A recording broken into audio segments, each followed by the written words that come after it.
Uzumaki Naruto is a smart boy. It is a fact that he acknowledges and understands, because that's what everyone tells him, so it must be true. Tsukimi, the orphanage matron, is the one who tells him this the most. She is different from other people because she has deep lines on her face and her hair is gray. When he asks her why that is, she tells him that it's because when people get very old, they start showing signs of aging. The old woman is nice. She gives him and the other kids sweets sometimes when they're good, but sometimes has difficulty getting all of them to bed. But not all adults are like she is, Naruto notices. Sometimes there is an old man that people call Hokage-sama. Even though he isn't Hokage anymore, and he stops by to see how the older kids who became genin are doing. He seems nice, but he looks at Naruto strangely, tells him that he was a friend of Naruto's parents but won't actually say their names when Naruto asks. Politely even, sometimes. Naruto ignores this, however. If the old fart doesn't have anything good to tell him, then Naruto isn't going to listen. So because the retired, a word he learned from Tsukimi-bachan, Hokage wouldn't teach him anything, and the genin kids always ignore him, he tried rummaging through the old books that the orphanage had to find anything that could help. He eventually finds a discarded and wrecked book that one of the academy students threw away, and after skimming through the pages that weren't destroyed, he finds something called the leaf-sticking exercise. He wants to learn it. Apparently, chakra control is something that people need to learn in order to be a shinobi, and Naruto desperately wants to be one. His drive for it was quite simple. One day, when Tsukimi-bachan's back was turned, an older boy snatched a locket from a girl that was Naruto's age. The girl cried and begged him to give it back, saying that it was the only thing that she owned that had her parents' faces in it. Naruto didn't know he could get so angry, but he did and punched the older boy in the face just like the genin kids punched the dummies outside. The boy dropped the locket and started crying louder than the girl, whining for Tsukimi-bachan at the top of his lungs, and Naruto is so completely satisfied with the hug he gets for returning the girl's locket that it makes the scolding he gets utterly worth it. It had been so thrilling, and it was then that Naruto decided he was going to be a shinobi. Even if he didn't understand which he liked more between fighting and the girl's hug. The older boy hasn't tried picking on anyone since. Disregarding his motive for a moment, he still needs permission to go out. Tsukimi-bachan? Naruto looks up at the matron. She seems to be in a good mood today. Yes, Naruto-kun? She gives her usual smile. Can I go outside to the trees? Naruto pleads. It is one of his favorite things to do because he always gets to see the shinobi kids training and jumping from tree to tree. Even though that isn't what he's going outside for this time. Tsukimi sighs, but her smile doesn't go away. Another thing that confuses him. You can, Naruto-kun, but you have to promise me something. Promise what? Naruto's brow furrows. Be back before the sun is down, or I'll have to call the shinobi to come get you. Tsukimi looks down at him in a way that said that he probably shouldn't disobey. I promise. Naruto nods resolutely. Tsukimi just manages to ruffle his hair before running off.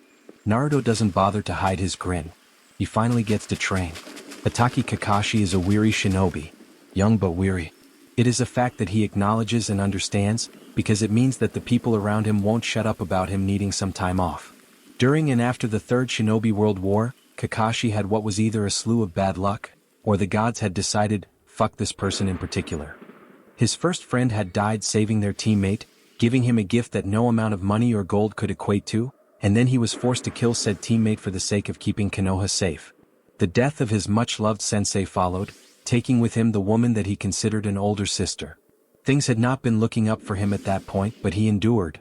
After the Kyuubi attack, Sandaime-sama delegated the next Hokage to be Tsunade.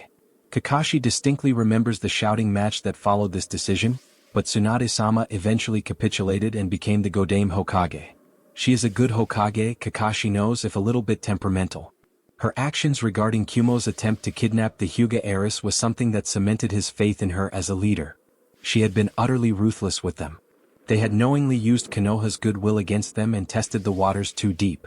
They threatened war against Konoha for killing their ambassador/kidnapper, to which Tsunade retorted that they had already taken on the world 3 times now, and if Kumo wanted to fight, they wouldn't have a village to fight for afterwards. She could not be cowed with threats, and she knew they could not be defeated right now. Kumogakure was sent home with their tails between their legs, and their reputation in tatters. Kakashi is vindicatively pleased by this. Not only does it improve Konoha's standing in the eyes of non-shinobi in terms of strength and sense of justice, but a guiltless little girl gets to keep her livelihood and her family remains unbroken. Family is something that he appreciates greatly. Kakashi thinks privately that recent ally Sunagakure is impressed with Tsunade's attitude as well, made evident by the large jug of very expensive sake sent to her by the Kazekage as a token of goodwill. Kumogakure was sent home with their tails between their legs, and their reputation in tatters. Kakashi is vindicatively pleased by this.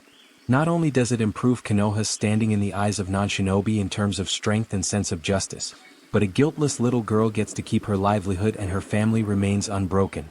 Family is something that he appreciates greatly.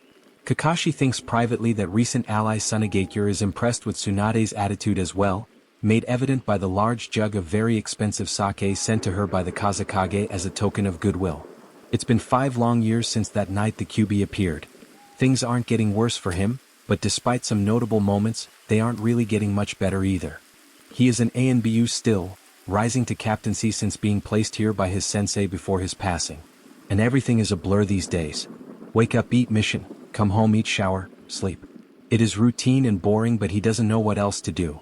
He doesn't have experience with other matters like friendship and love.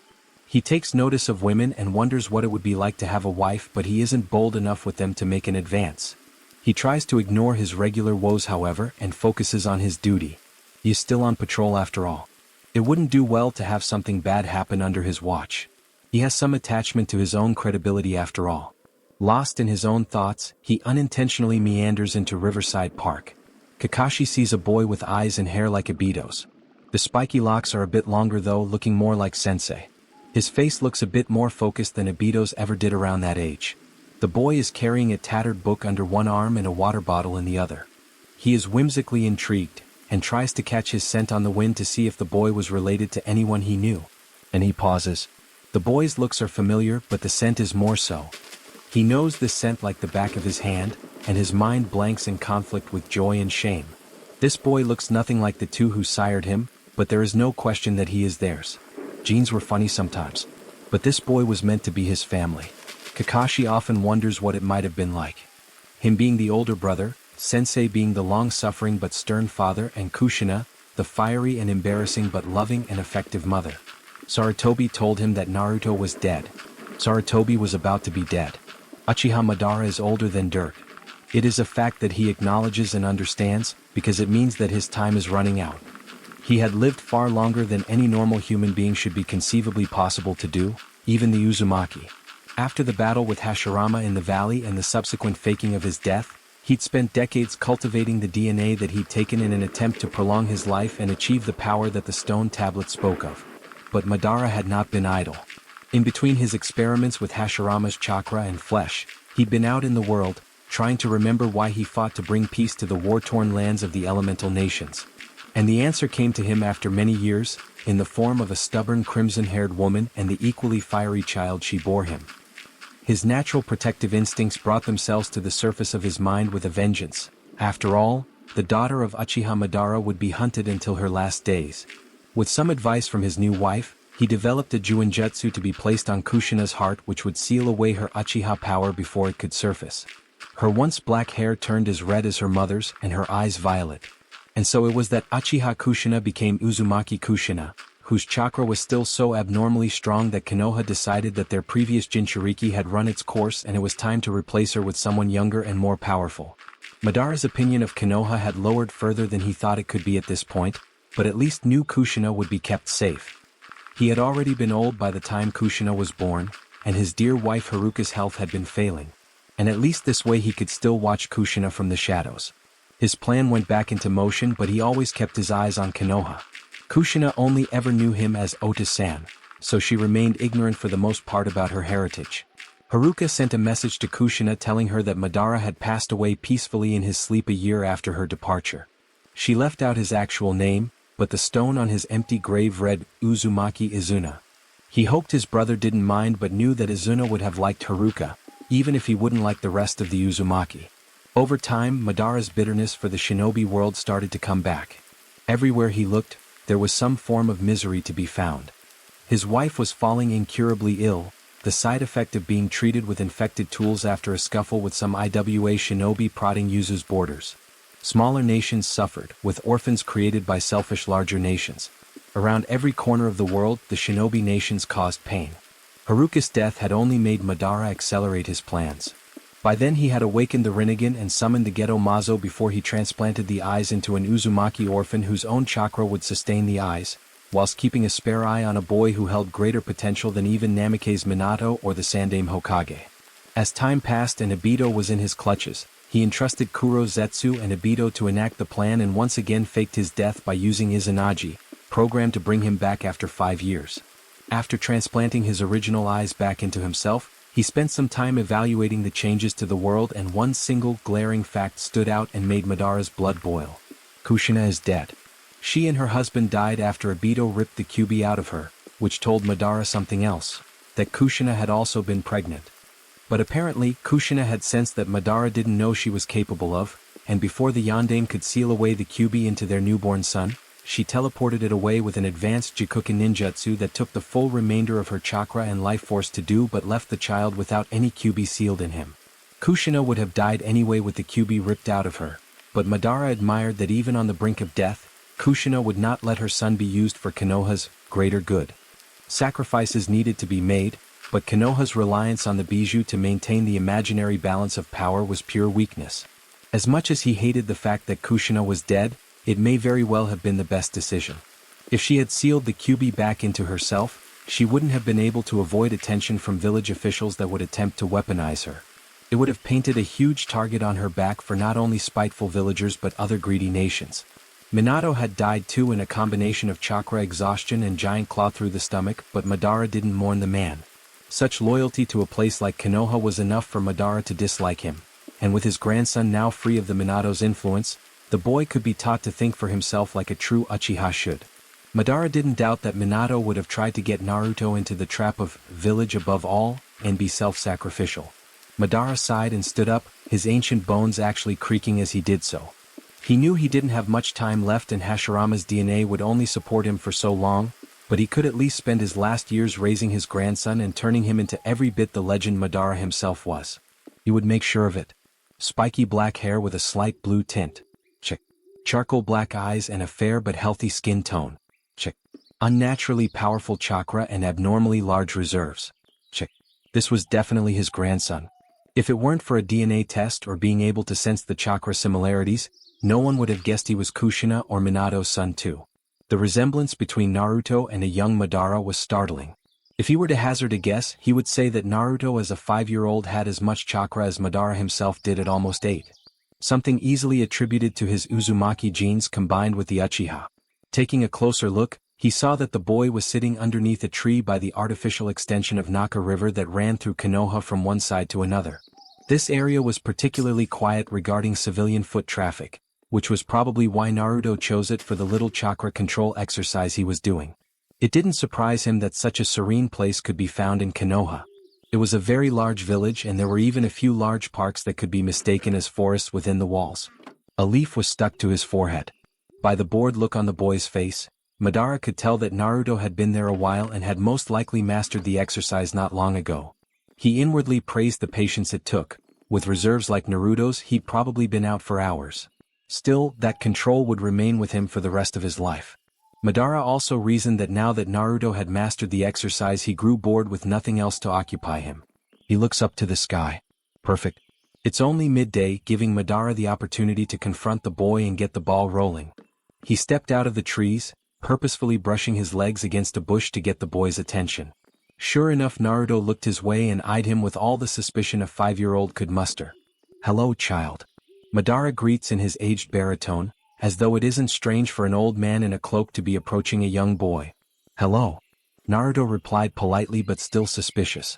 I noticed that you were practicing chakra control while out on my walk. Are you training to become a shinobi? Madara asked, spinning a conversation as a typical old man would. Yeah. Naruto seemed to relax and a bit of excitement entered his expression. I can stick a leaf to my forehead now. Very impressive for someone your age. Madara commended. How long did it take you? I dunno, Naruto shrugs boredly. But it was ages. I came out when I woke up. How did you learn the leaf-sticking exercise? You have to be much older to join the academy. Madara was genuinely a bit curious. I read it in an old book at the orphanage. Naruto reveals, looking proud, but the look was replaced with an annoyed frown. The rest of the book was all wrecked though. I don't know what to do now. Madara's lips twitched. So that was why he was looking so bored earlier.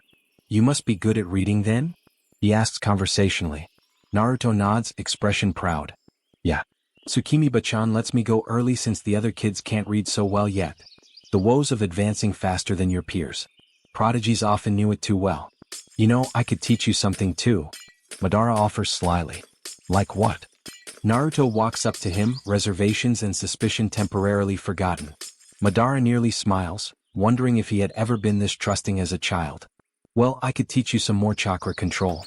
I was a shinobi once too, you know. A strong one. Madara reveals. Really? Naruto seemed doubtful. Most likely thinking an old man couldn't really be strong. How about we make a deal? If you can master this new exercise before the day is up, I'll come back and teach you ninjutsu tomorrow. Naruto is almost visibly vibrating in excitement. Madara went into an explanation about what the tree climbing exercise was, along with a quick demonstration. Naruto soaked up everything the old man had to say, and just before he began his own attempts at the exercise, he poses a question. Hey Ji-san, what's your name? It's polite to give your name first. The old man chastised mildly. Naruto looked a bit embarrassed at the reprimand but spoke up. I'm Uzumaki Naruto. Well, Naruto, you can call me Madara. Now get to it, the day won't last forever. As Naruto sped up the tree and made it a not-so-astonishing 3 steps up before falling flat on his back, Madara thought that things had gone better than he could have expected them to. In time he would reveal the truth to Naruto about his heritage, but for now... Oof. Naruto wheezed again after failing. He wouldn't mind a few more days like this before he died again. They were few and far in between in his life. Naruto wasn't fully Uchiha. He was an Uzumaki, a senju by principle. He took traits from both and yet he seemed to be something entirely different. Madara watched as Naruto confidently jumped down from the top of the tree and landed softly on the dirt road, a feat that probably would have at least fractured the bones of any other child his age. But the differences were all physical, except in appearance. Naruto's chakra was already strong without training, and his body was more durable in every way when compared to an Uchiha or Senju child. When it came to looks and personality, however, Naruto was truly Madara's grandson, especially regarding their minds. He snapped back at Madara when he teased the boy, and he made more and more progress up the tree with every failure. Madara didn't let these thoughts distract him from raising Naruto. If anything, the presence of an Uzumaki body would merely enhance the boy's pre-existing natural talents such as the Sharingan and chakra strength to a greater level of potential. To what level was anyone's guess, seeing as the natural birth of an Uchiha and Uzumaki child in one had never occurred during the entire duration of recorded history, Kushina being a modified exception. On top of that, Madara was different to every other Uchiha who had ever awoken the eternal Manjikyu Sharingan. He managed to reproduce before dying. Even he couldn't predict what kind of effects that would have on Naruto, being the only descendant of someone like him. Worst case? Meant nothing. Best case would be freedom from a curse. In fact, Madara may very well have died before attaining the eternal Manjikyu Sharingan, and never discovered this solution to its crippling, inevitable blindness. He was haunted by the loss of Izuna, and in his grief took the only thing he could to continue the fight. Izuna's eyes had never failed him. Madara would always remember that day. The day he lost his last brother and the trust of his clan. I did it. Naruto cheers, snapping him out of his thoughts. I got to the top. You said that you would teach me ninjutsu. I said that I would teach you one, and tomorrow. Madara's cracked lips twitch. It's getting late, Naruto. The sun was nearly down already. As much as he would like to spend more time with Naruto, it would be suspicious if the boy didn't go back to the orphanage. And from what Madara understood, this was the first time that Naruto had ever trained in the shinobi arts. No matter how much energy and chakra Naruto had, his body wasn't ready for that level of rigorous training yet. Madara would wait until he was certain that Naruto could handle it. Naruto looks around and notices that it's getting dark. His lips tilt down. I should go, Ji-san. Good night, Naruto. Come back early tomorrow for that jutsu.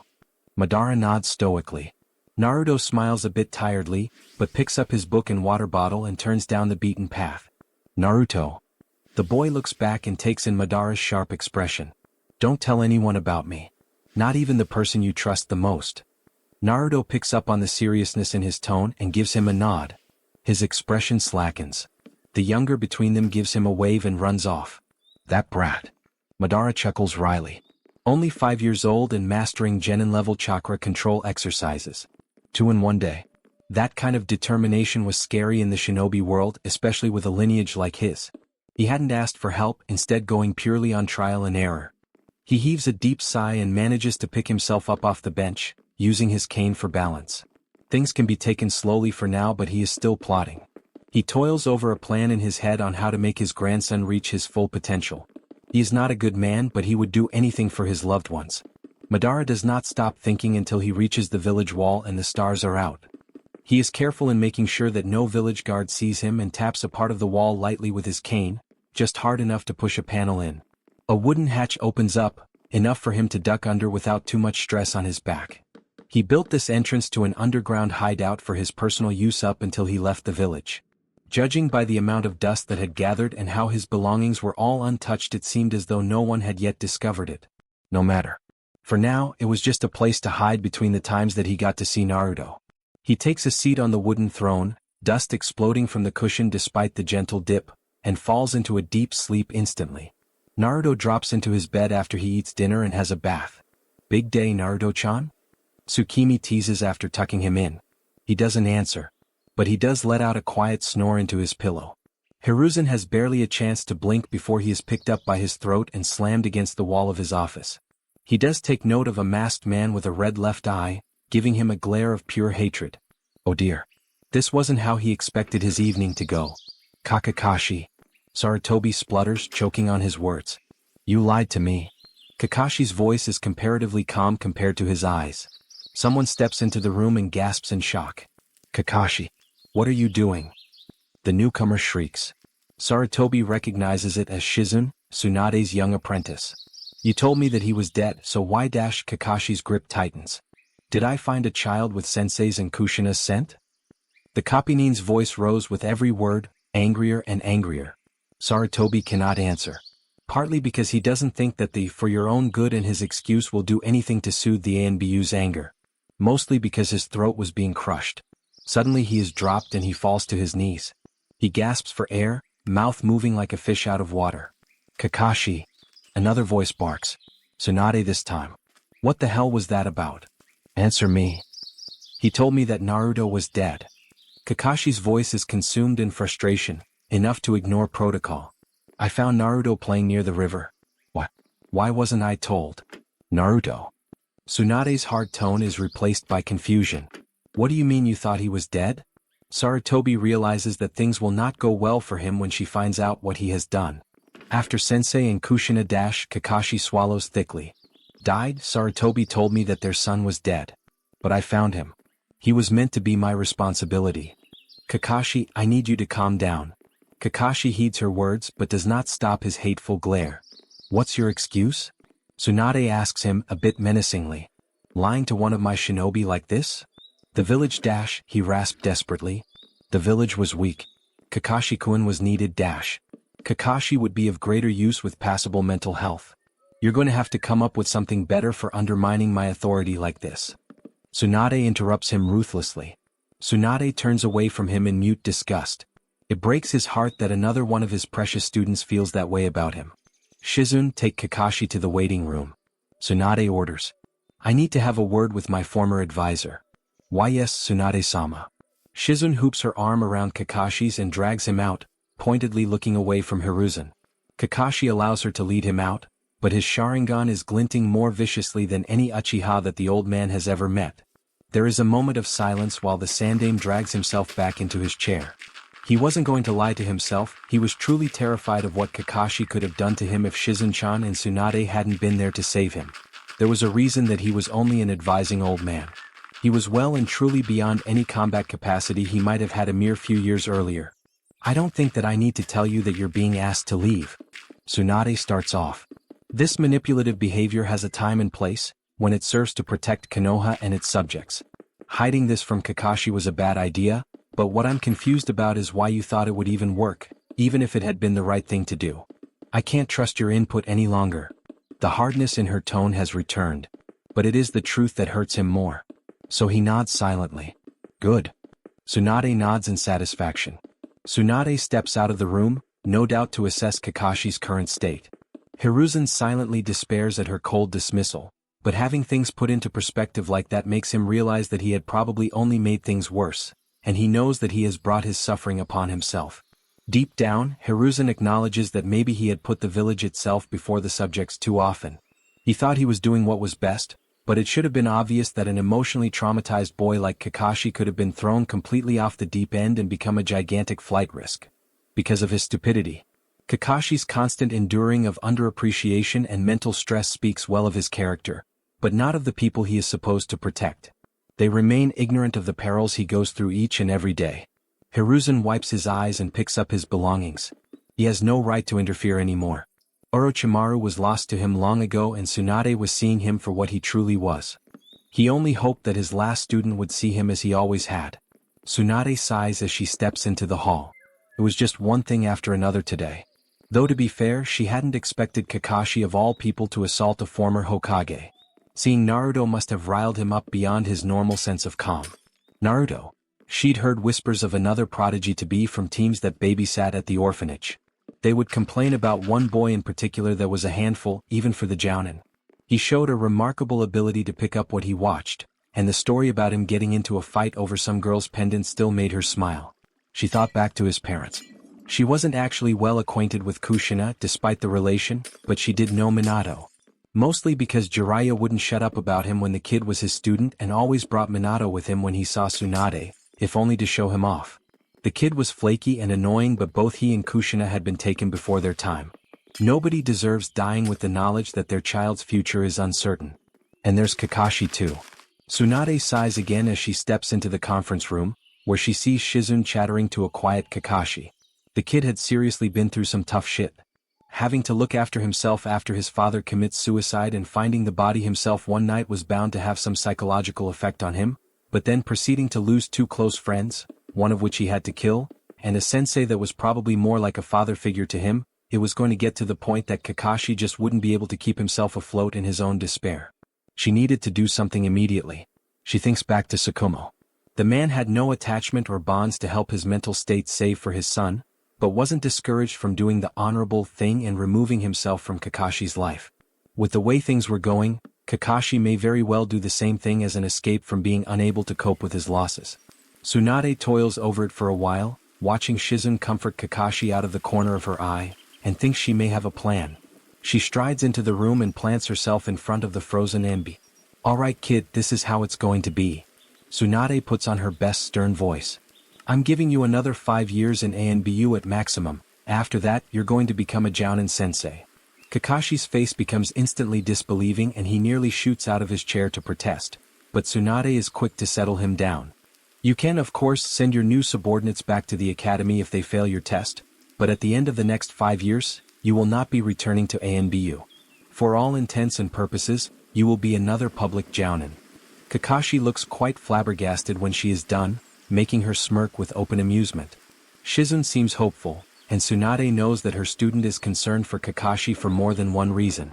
The Jounin isn't exactly fit to take care of a child in the capacity of a family member, but she thinks that he can probably take up a position as a sensei and help not only his students but himself. After a few silent minutes, Kakashi breathes out a resigned breath and manages to say only one thing. "Hi." Tsunade smiles and hopes that she has done right by the kid. "We can talk about your assault of a Konoha citizen another time. And your enrollment in an instructor's course to see if you actually are fit to teach genin. You overreacted. Badly. You're going to be punished regardless of your station." Kakashi's head droops. "Do you even know how to use hand signs?" Madara's question halts Naruto's desire to dive straight into learning the ninjutsu the old man promised him, and he realizes that no, he doesn't know how to use them. The old man sighs and mutters something about more than just blood, before beckoning him over with his hand. Here, Madara stops him but close enough to see his hands. "This is the Ram seal. It's the most commonly used seal because it is the only neutral seal. All it does is speed up your chakra so that it can be used for breaking genjutsu or activating a ninjutsu that you are already skilled in." And this went on until Madara had shown him all 12 basic signs, and made him repeat them back to him while doing them. A correction here and there, and nearly half an hour later, Naruto could perform all of them well enough to perform a jutsu. The seals you need for this jutsu are first tiger, ram, monkey, boar, horse and tiger again. Madara weaves the signs as he says them and takes a deep breath. Facing the river, he breaths out the jutsu. Ketan, Gokaku no Jutsu. Naruto gawps when a house-sized fireball engulfs his vision. The old man's hair billows behind him as the jutsu boils the water and cooks whatever is unlucky enough to be caught under the gigantic flame. Madara stops the jutsu when he runs out of breath, and Naruto is still in complete awe. I'm gonna learn that? He is given a gentle push from Madara's cane, and it's enough for him to clumsily fly through the signs 3 times before getting them right enough for a first attempt. Madara turns and sits on a wooden bench. Madara waves a hand-sized fan to stave off the heat. There isn't exactly much shade right next to the river, but he wants to watch his grandson master the coming of age for the Uchiha clan, even if said grandson doesn't know it yet. He smirked at Naruto's first attempt when he blows out a flame as big as a house cat, just like his own father laughed at him for doing the same. Naruto's shocked exclamation of annoyance makes him even more amused. And then Naruto sets to work with the same perfectionist attitude that he did to master the chakra control exercises yesterday. He stands in place for hours, weaving the same hand signs over and over again, and by midday he can create a fireball as tall as Madara. He is impressed. Very impressed. But it isn't just the small amount of time that Naruto has spent on this jutsu, but rather how little chakra the boy has used over the course of the day. Maybe little wasn't describing it accurately. It was more a matter of the great quantities of chakra that Naruto has used over the day having had no major impact on his reserves. Even a seasoned Uchiha genin would be hard-pressed to match Naruto's feat. It was usually quite common for an Uchiha child to master the jutsu in a few days, but like Madara at that age, Naruto's chakra coils weren't able to express the full strength of his chakra through them yet. The lungs didn't magically fill up with fire chakra, they were supplied to by the tenketsu attached to them, which needed training through use to apply more chakra. It was vital that Naruto learn how this worked before he got older. If he were to receive an ignorant teacher to the nature of chakra as a whole, then Naruto would be at risk of never reaching his full potential using it. As the hours pass, Naruto's fireball becomes more than adequate for his age, and Madara believes that he has mastered the jutsu. All that was left was to grow older in order to make him more capable of using it. Naruto. Madara beckons and his grandson bounds over, face alight with joy. I can make the fireball now. Yes, you can. Madara agrees, but with grim voice to capture Naruto's attention. But ninjutsu also comes with responsibility. If you show off your jutsu without thinking about the consequences, you might get in trouble. Or worse, the enemies you'll meet when you grow up and graduate will have the upper hand. Naruto didn't really seem to understand, so Madara was forced to endure a good 20 Ys in a row. So the bad guys won't know how to beat me if I keep it secret? That's right. Good lad. Naruto beamed. It is the first of many lessons subtly taught, enough that Naruto's young mind would keep it up without questioning it. Over the course 3 years, Madara was forced to realize that in his current condition, there were just some things he could not do for Naruto. Naruto had just turned 8, which meant he was finally ready to start Shinobi Academy. He would be bouncing if Gigi hadn't been strict about being too emotional, or whatever. He was done with kiddie school. He was allowed to be happy. Tsukimi-bachan had equipped him with some flip-flops and a kimono shirt, and some pencils and books that he was supposed to need. He recognized one of them as a book he learned the leaf-sticking exercise from. It was nice looking at a new one instead of the tatty one he had before. Gigi always said you should take care of your belongings, especially your equipment that you need. There were lots of kids around. He guessed they were going to be his classmates. It was kind of funny how they all looked like baby versions of the adults standing with them. Was that normal? Maybe he needed to ask Bachan. Gigi knew a whole lot too. Uzumaki Naruto. His name is called by a man with a scar on his face. He steps forward, arm raised. Here. Several adults look at him. It makes him feel a little shy, the way they speak to each other in hushed whispers. Naruto doesn't like it. Who can tell me the 2 founding clans of Konohagakure no Sato? A pink-haired girl raises her hand. Your name again, please? Arika-sensei is very polite. Not like the previous teachers. Haruno Sakura. She chirps, standing up. The Senju clan and the Uchiha clan. Very good, Sakura-chan. Take a seat. Now, can someone else tell me who the leaders of those clans were? Senju Hashirama, a boisterous voice shouts from the back row. Naruto looks back and doesn't recognize them as one of the clan kids. Raise your hand if you would like to answer. Arika-sensei ignores the shout, so Naruto raises his hand. Name? Uzumaki Naruto. He stands up. Senju Hashirama was the leader of the Senju clan. That's right. Take a seat. He does so as the loud boy in the back squawks indignantly. It almost makes him smile. Irika speaks up again. I heard one of the clan leaders' names but not the other. Can someone tell me who the other leader was? His eyes seem to trail deliberately over another dark-haired boy's. Said boy raises his hand. Uchiha Sasuke. He stated without being asked. The leader of the other clan was Uchiha Madara. What? Naruto couldn't stop thinking about the name Uchiha Madara, but he didn't see Madara for nearly a week. I waited for you but you didn't show up. Naruto scowled. His youthful petulance had only been tamed so much. Don't be so quick in jumping to conclusions. You failed to notice that you were being watched last week. Watched? Naruto looked alarmed, but was also trying to hide his guilt at sounding so pushy to the old man that was teaching him. Yes, I did not reveal myself because it seems that your fellow orphans decided to follow you here. Madara revealed, purposely adding a mite of annoyance to his voice.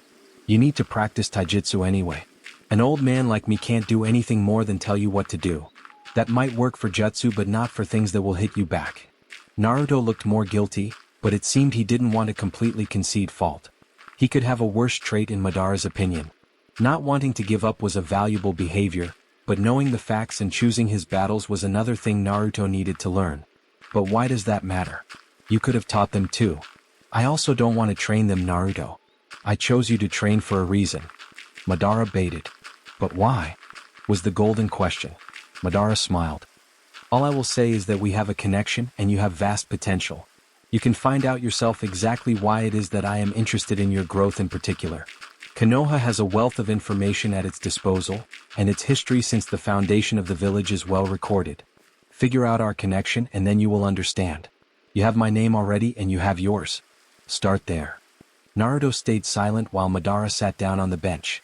This link that we share is the reason that I must remain a secret to those around you. It is the reason why your life is at risk for as long as you remain weak. I have a great deal of knowledge myself, and that knowledge may be used to harm you if you recklessly give it away to just anybody, orphans or otherwise. So go.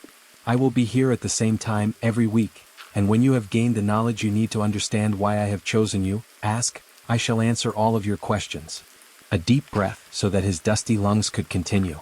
When you can be bothered, that is. You are young and full of life. Konoha was built so that children like you could flourish and be given the time to become strong adults. When you are ready, look for answers. Until then, you'll just have to put up with being annoyed with the way I'll train you. Madara took a deep breath of the fresh Konoha air. It seemed things were going to go quicker than he thought. But perhaps that was for the best. He was on his last legs, so to speak. A man more bone and dust than anything else. Naruto was a citizen of Konoha, and that afforded him a service in the form of caretakers and friends that could help him adjust to modern parlance and social cues, and it gave Madara the ability to focus on actually teaching Naruto abilities, and providing educational hints on what might be a good thing to believe in order to preserve and advance what he cared about.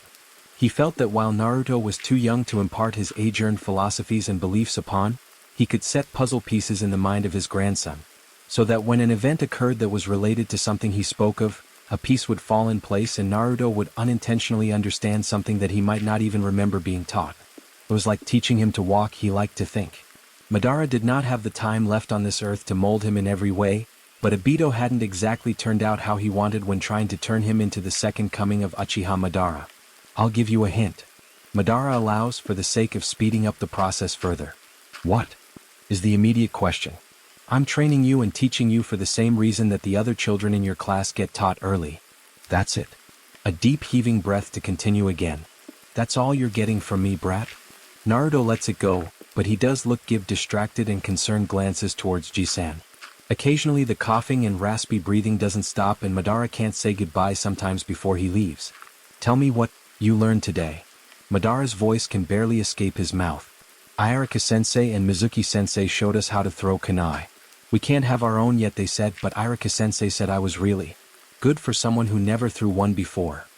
Madara's breathing calms, and he listened with a smile as Naruto recounts his day. Naruto can't help but wonder, is this old man the Uchiha Madara? Are you gonna die? Naruto asks quietly, voice somber but steady. Tsukimi is not surprised at Naruto's question. He has always been quicker on the uptake than his fellow orphans. She could hardly lie to him. Yes. She croaks. It was inevitable. She was old, there was no medicine for that. Not that she would buy it, every bit of money she had would have to go to the children if they weren't going to be provided for by Konoha's council. And if they did, she wanted what money she had to go to her granddaughter who rarely had time to see her given her busy life trying to get her bakery up and running. Do you have any family? Naruto poses another question, and she would not be surprised if he had managed to tell her thoughts from her expressions. Tsukimi smiles at the concerned boy. Yes dear, my family is very beautiful. I miss them when they aren't here. Naruto fidgets with the line of his shorts, looking down. What's family like? She smiles wider. Family is wonderful, Naruto-kun. Words can't describe to you the love and happiness family brings you. One day you're going to have a family of your own, and you'll realize too that there is nothing you won't do to protect and make them happy too.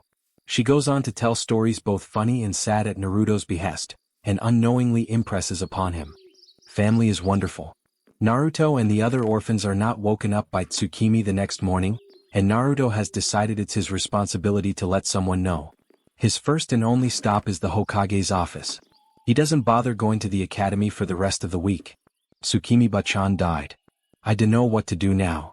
Shizu kneels down before the crying boy and pulls him into a hug. Don't worry, sweetie, everything's going to be fine. Naruto is one of few that are given their own apartment, with a caretaker that stops by once a week with some frozen meals and teaches him how to cook and clean.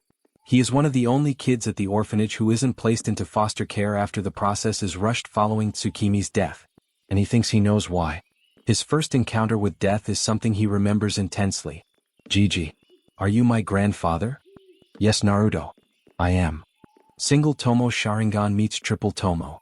Training barely changes, but Madara is going in full force teaching in comparison to before. It is true that small chakra reserves are easier to control at first. Madara agreed after listening to what the academy instructors had to say about it from Naruto. However, easy doesn't always mean best. Some chakra control exercises can't be learned unless you have a certain amount of chakra.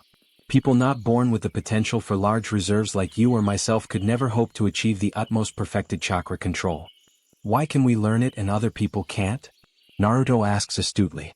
Madara had known at some point he would need to explain exactly what made them different to normal people. He hadn't expected Naruto to catch on so quickly. Shared smarts was a blessing and a curse. I will only explain this to you once. You must never tell anyone what I am about to tell you until you are powerful enough that it won't matter. Do you understand me? Madara's question was firm, and his eye dangerously sharp. Naruto only nodded in response. His Sharingan read Madara's lips so that he could remember forever. Good. Madara sighed and leaned back into the wooden throne. I will first need to tell you the history of the Uchiha and Senju. And it went on for nearly 2 hours. Naruto sat patiently but enraptured with Madara's tale. The Uchiha bloodline's origin, the link between the Senju and Uzumaki. Just what it was that he and Madara were different from the rest, with an embarrassing speech on how babies were made thrown in. To Naruto it may have well been torture. He regretted asking after the first 5 minutes. Your mother, while not showing it in any way, possessed my genes which were passed on into you. That is why you look so different to your parents, because you look like me instead. But why aren't they here? Naruto asks morosely. Why did they die if they were so strong? Madara stays silent for a few moments, looking at his hands on the top of his cane. It is because of me. Madara states in monotone. My dream to bring peace upon with world drove another like-minded man to take up my goal, Suki no Mi. What? Suki no Mi was my plan to force the world into an inescapable, perfect genjutsu. One that would control all beings to submit, and each person would have their individual utopia to reside in forever. The problem with my plan was that I needed the Rinnegan, the combined DNA of Uchiha and Senju, along with the 9 Bijou, and a lifespan that would allow me to fulfill the plan at the correct time. I did not have that time, so I made an apprentice out of an Uchiha to fulfill it for me. What's that got to do with Ka-san and Tu-san being dead? Naruto asks, stomach dropping. Madara looked up from his hands, and Naruto is reminded that the old man isn't strong enough to keep the Sharingan on all the time anymore. A fading charcoal eye looks him in his crimson once. Naruto held his tongue. He wanted to shout out all of the anger that was boiling in him.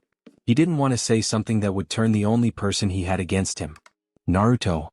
Madara calls, softer than he ever had. No matter what I have done and how evil I may appear to you now, you can always trust that from now on, I would do anything in my power for you. How am I supposed to believe you? Naruto leapt to his feet, face red with fury. You still haven't told me why they're dead, and now it feels like you might have killed them. I haven't done anything since meeting you to make you believe that I am your enemy. At least listen to my words before you decided to kill me. Naruto looked stunned. I wasn't going to dash, he trails off, unsure what to say to something that hadn't even crossed his mind.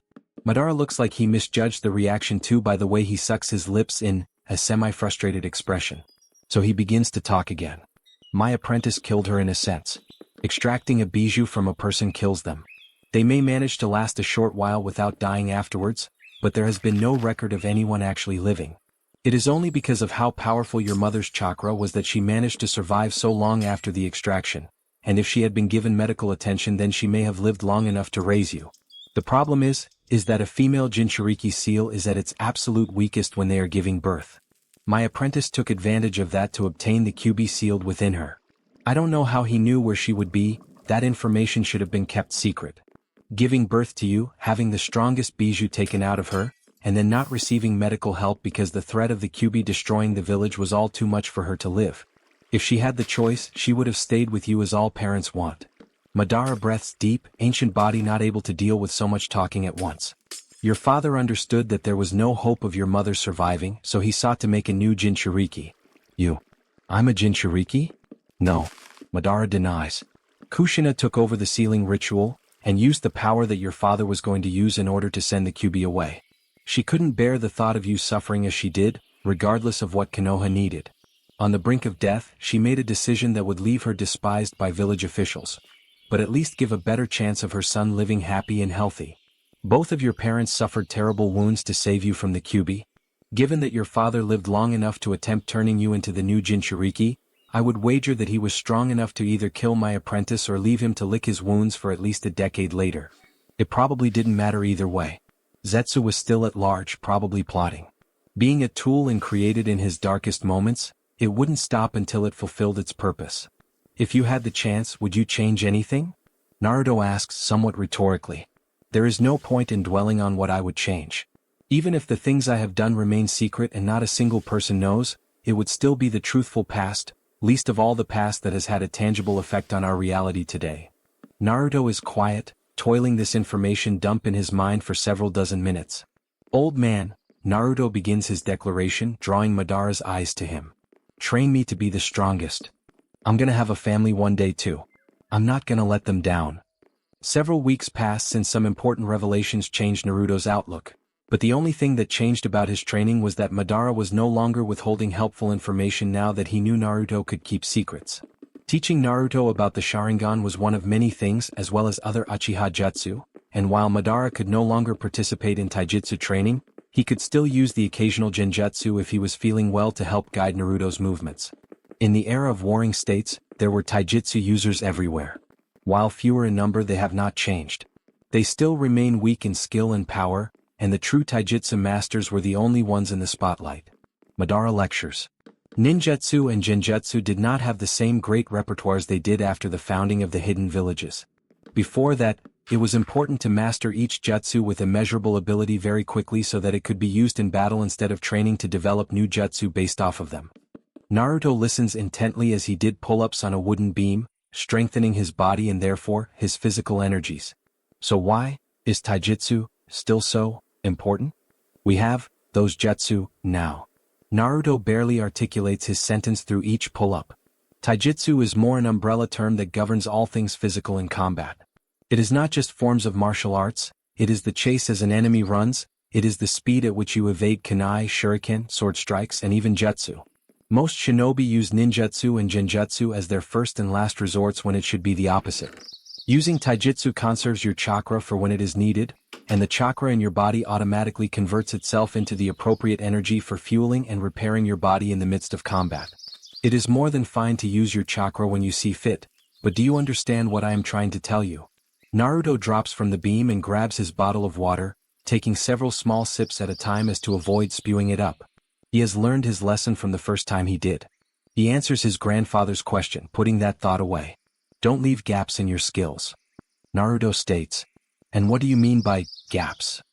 Madara presses, making sure that his charge had practice in conversation and also to find out if he had taken his teachings to heart. If you rely on any skill too much and it doesn't work, you might not have any other options to win. Naruto sits down, legs sprawled out. You can't do anything if the only thing you're good at keeps getting countered. If you're not the best as you can possibly be in a world where people can pretty much do anything with chakra, there is always going to be someone better than you to take away everything. Good. Madara leans back in his chair, but not taking his eyes off of Naruto's exhausted but thoughtful face. Something was clearly bothering him though. Could he have the right answer that took him so long to discover himself? What bothers you, my grandson? Ji-san.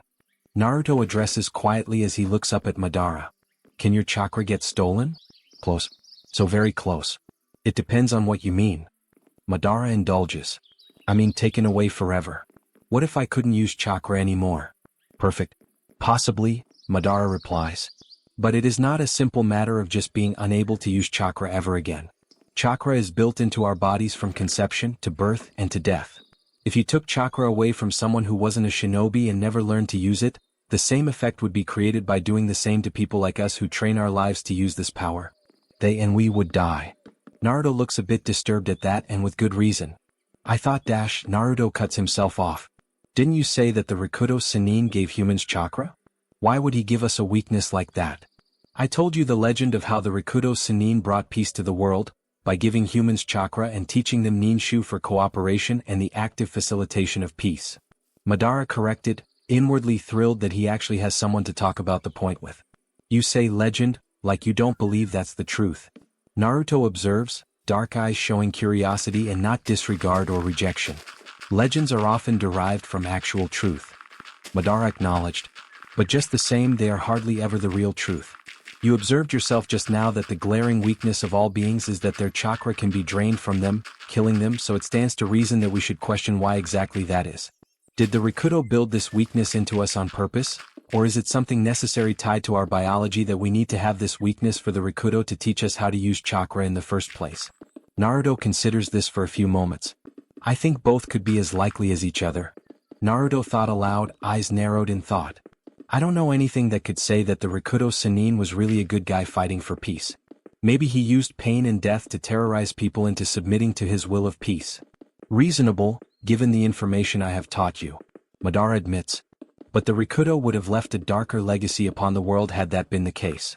After he died, his sons continued a legacy of war between them, as evident by the never-ending conflict between the Uchiha and Senju, and it could easily be argued that they are the cause of the 1,000-year strife in the era of warring states. It was they who showed the world how to use chakra against your fellow man. It could have been that they were using what they were taught by their father, but it is more likely the reason behind that conflict was because of personal behavior instead of their father's legacy. Why is that more likely? The sage is just a legend now. It's not like there's anyone left that still practices ninshu. True, Madara admits. But consider what I told you before. It is not as though the Rikudo left a legacy of suffering on the world. The hearts of the people he brought peace to did not change, only their perceptions of his sons. He went far and wide, to every corner of the world to spread his religion, and they passed on their knowledge to their offspring, teaching them that the sage was a man of goodwill and that his sons were misguided and irresponsible, and that is a legacy that was still visible in the world until less than 100 years ago. The Uchiha and Senju were regarded as nothing more than warmongering tribesmen, undeserving of the power they were born with. But then they forgot. Naruto realizes. When the Uchiha and Senju banded together, everyone else banded together too in desperation so they would have the power to fight back, when the Uchiha and Senju both wanted real peace for once. And so they forgot their own legacies and brought upon the age of the hidden village. Madara smiles, pleased at his grandson's reasoning. They sought more and more power and then forgot why over the span of 100 years, before sinking into the same pit they sought to never fall in. Might is right. They became even worse than the Uchiha and Senju ever were. They employed tactics such as attacking small and harmless communities to provoke responses from other villages, and kidnapping children with Kekaigenkai in order to give themselves strength, instead of earning it on their own. Like Kasan and the Hyuga girl. Indeed. Was all Madara had left to say on that matter. But back to what I was saying earlier. Everything has a weakness. Individual jutsu have weakness in opposing chakra natures. Genjutsu can be broken, but only think on this weakness of possessing chakra that could be stolen as something you need to improve all of your skills for. Chakra can only be stolen by jutsu more powerful than the chakra itself. It is a natural weakness in your body, but it can be improved, even though the answer for the occasion may not be as simple as having stronger chakra. We have talked about this. Do not rely on a single thing to save you, or that thing will betray you by not being what you need it to be. Not even the Sharingan can be the key to open every lock. A labored breath. Perhaps it's better that you experience it for yourself. Combat will be revealing for you. Madara hands the boy a fresh-looking, small book. Bingo book, Land of Fire South. Pick your mission well, and do not leave until you are certain you are ready to. Getting blood on your hands for the first time is no simple matter. A terrible incident involving their distant relatives occurs, and Madara has little good to say about the dead. He seemed to have a view on family that kept his immediate relatives in higher regard. They got what they deserved. How cruel, grandfather. Do you not love your family as you love me? Madara doesn't so much give an eye roll in his grandson's sarcastic remark. Naruto was well aware what Gigi thought about those who betrayed him. There was only one survivor. Sasuke is in my class and it was his big brother that did it. Wait, he didn't finish the job. Mean? Madara goes off on another lecture. The fact that even one survived means that there may be some foul play, and I doubt that just one man killed an entire clan. No, there may be more to this tale than meets the eye. Perhaps my apprentice lived after all. Naruto narrows his eyes. Madara smiles at that. It was easy to stoke the flames of determination within a hot-blooded boy like his grandson. What would you do if I were to die tomorrow? Before or after I stopped laughing? Naruto is back to being dry. Madara's brow twitched at his grandson's response. Suddenly, his sense of humor wasn't so funny when it was turned against him. As it was, however, Madara whacked him on the head with his cane. Ow. You're a wily little fox. What happened to the rugrat that used to beg me for jutsu? He realized he was getting the jutsu either way. Naruto made an annoyed face. Too bad you're a brat who can't use them all yet. Madara dismisses that comment. His grandson might think he was going soft. You'd keel over if you tried one at your age, old man. Children these days. No respect and no skill. Old people. Mush for brains and smell no matter how much they shower. Naruto yelps when Madara strikes him again with the cane. Alright. Under the cover of night, 9-year-old Uchiha Naruto moved swiftly through tall trees and windy weather. His grandfather told him this would be his final test. If a shinobi was to thrive in this cursed world, no matter their lineage, then they must learn to kill. Naruto had spent the past week tracking a group of missing nin that had been terrorizing neighboring towns of Nami no Kuni. He had a sword tucked to his waist in order to compensate for the lack of reach he had on adults. No matter how unskilled they were, they still had bigger bodies. If they managed to grab him at his size and physical strength, it could be all over. He extends his sensory ability and finds his prey within it. 13 signatures. Good. They're only a few hundred meters away. His Sharingan swirls into life, and 3 Tomo in each peer ominously into the darkness. Naruto reaches the camp and sees what his sensory power could not. 4 women and a child locked up in a slave's cage, looking unharmed for the most part but still terrified. Their chakra resonates in distress. Don't you worry now, sweethearts, a shabby-looking man leers at them. We're going to take real good care of ya, ain't that right, boss? The man looks around when he doesn't get a reply. Boss? Boerk. He drops to the cold ground when a kunai hits him between the eyes, and unfortunately draws the attention of the rest of the camp. Naruto swoops in behind another bandit before more alarm can spread and puts his sword through the rogue's back out of his chest. There he is. Another howls and the last 5 turn to the intruder. He's just a kid. The same one exclaims. That brat still killed the boss. Get him. The bandits draw the swords and descend upon Naruto. One swipes clumsily, hoping to catch the boy in the chest and end it quickly. His underestimation rewards him with a quickly flicked kunai in the throat. The remaining 4 are more cautious in approaching. But to Naruto it doesn't matter. They all die tonight. Not fighting the surge of adrenaline, he attacks the one who is holding his sword a bit too loosely and gives the blade a good push to one side with his own. He quickly makes a chopping motion against the bandit's hand, lopping off several fingers.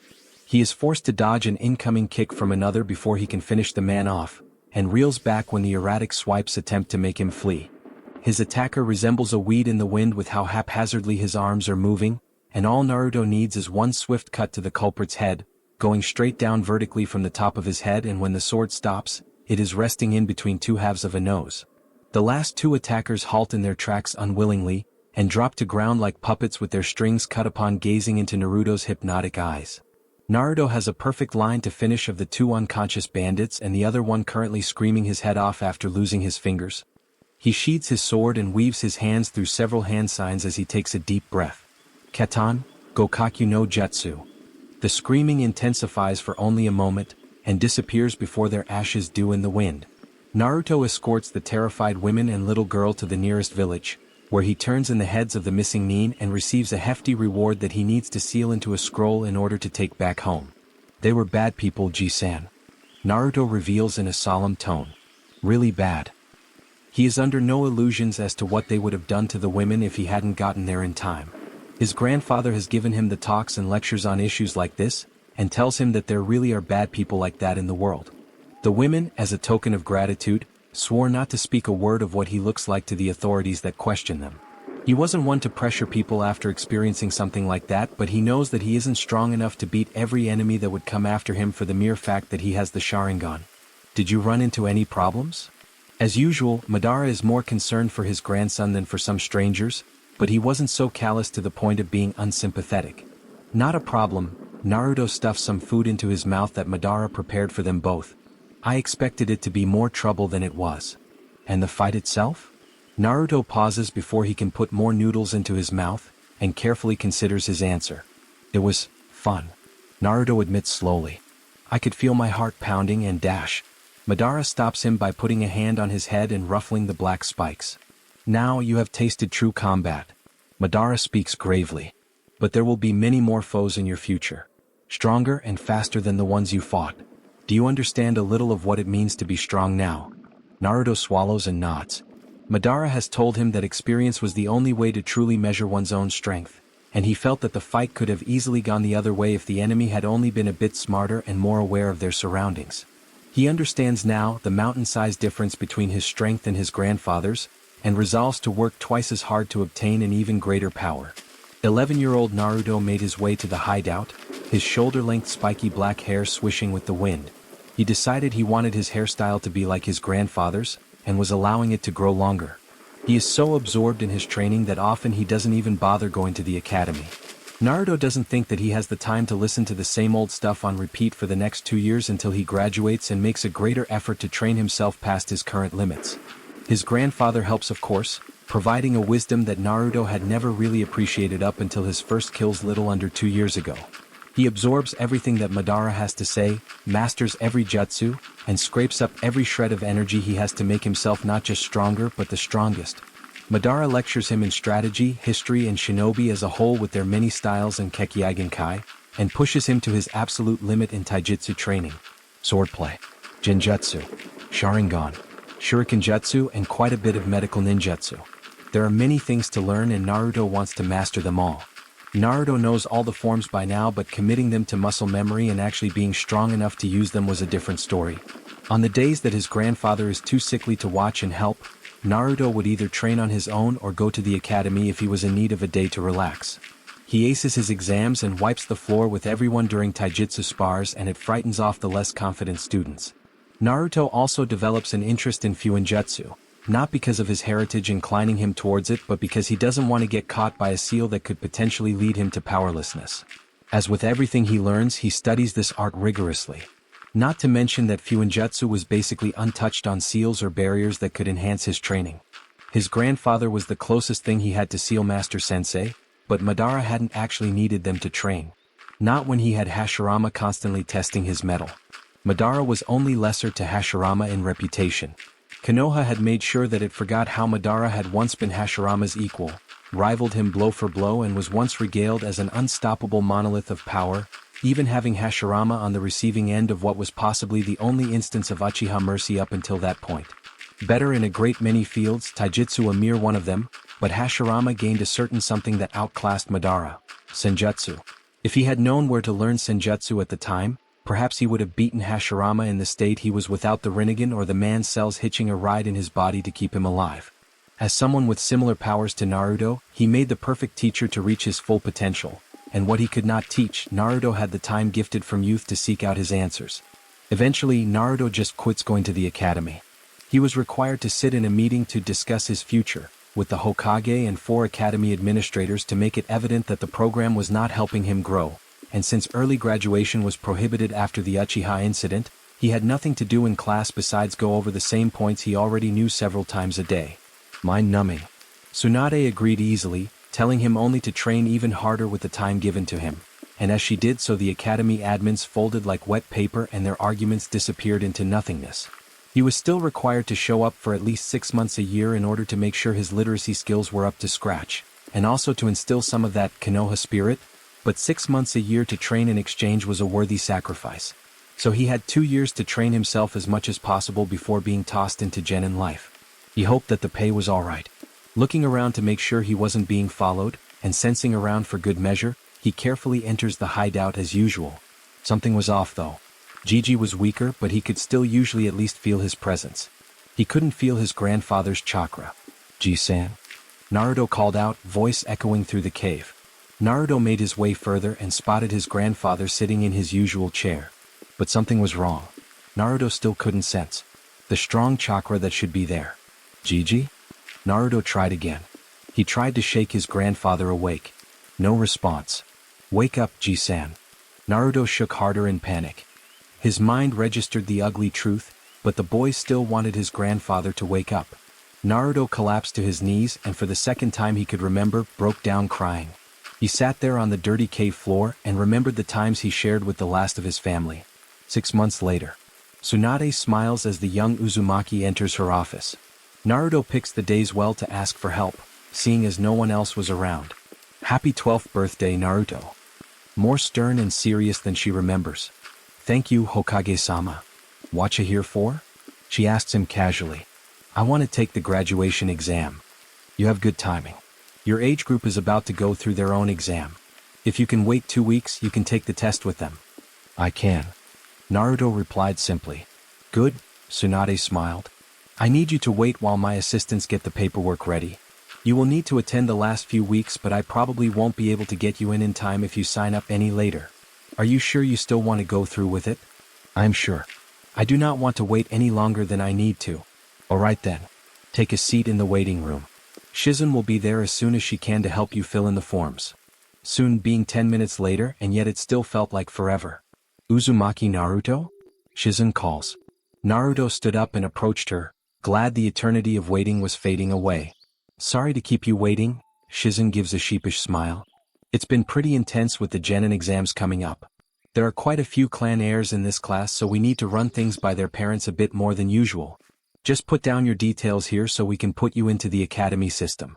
You don't need to do anything besides get your photo taken if you graduate, and it stays that way right up until you get chosen for promotion. What is this section meant to be? Naruto asked politely, eyeing the words, stipend mission credit.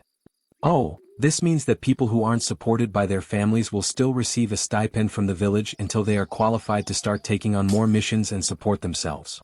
That was good news, Naruto thought. He hadn't saved a dime since Tsukimiba-chan died and he was put into a crummy little apartment. All of the money he got went into making sure he had the food and tools to train and recover. He would repay the village with the results of his training, of that he was sure. He was currently dirt poor.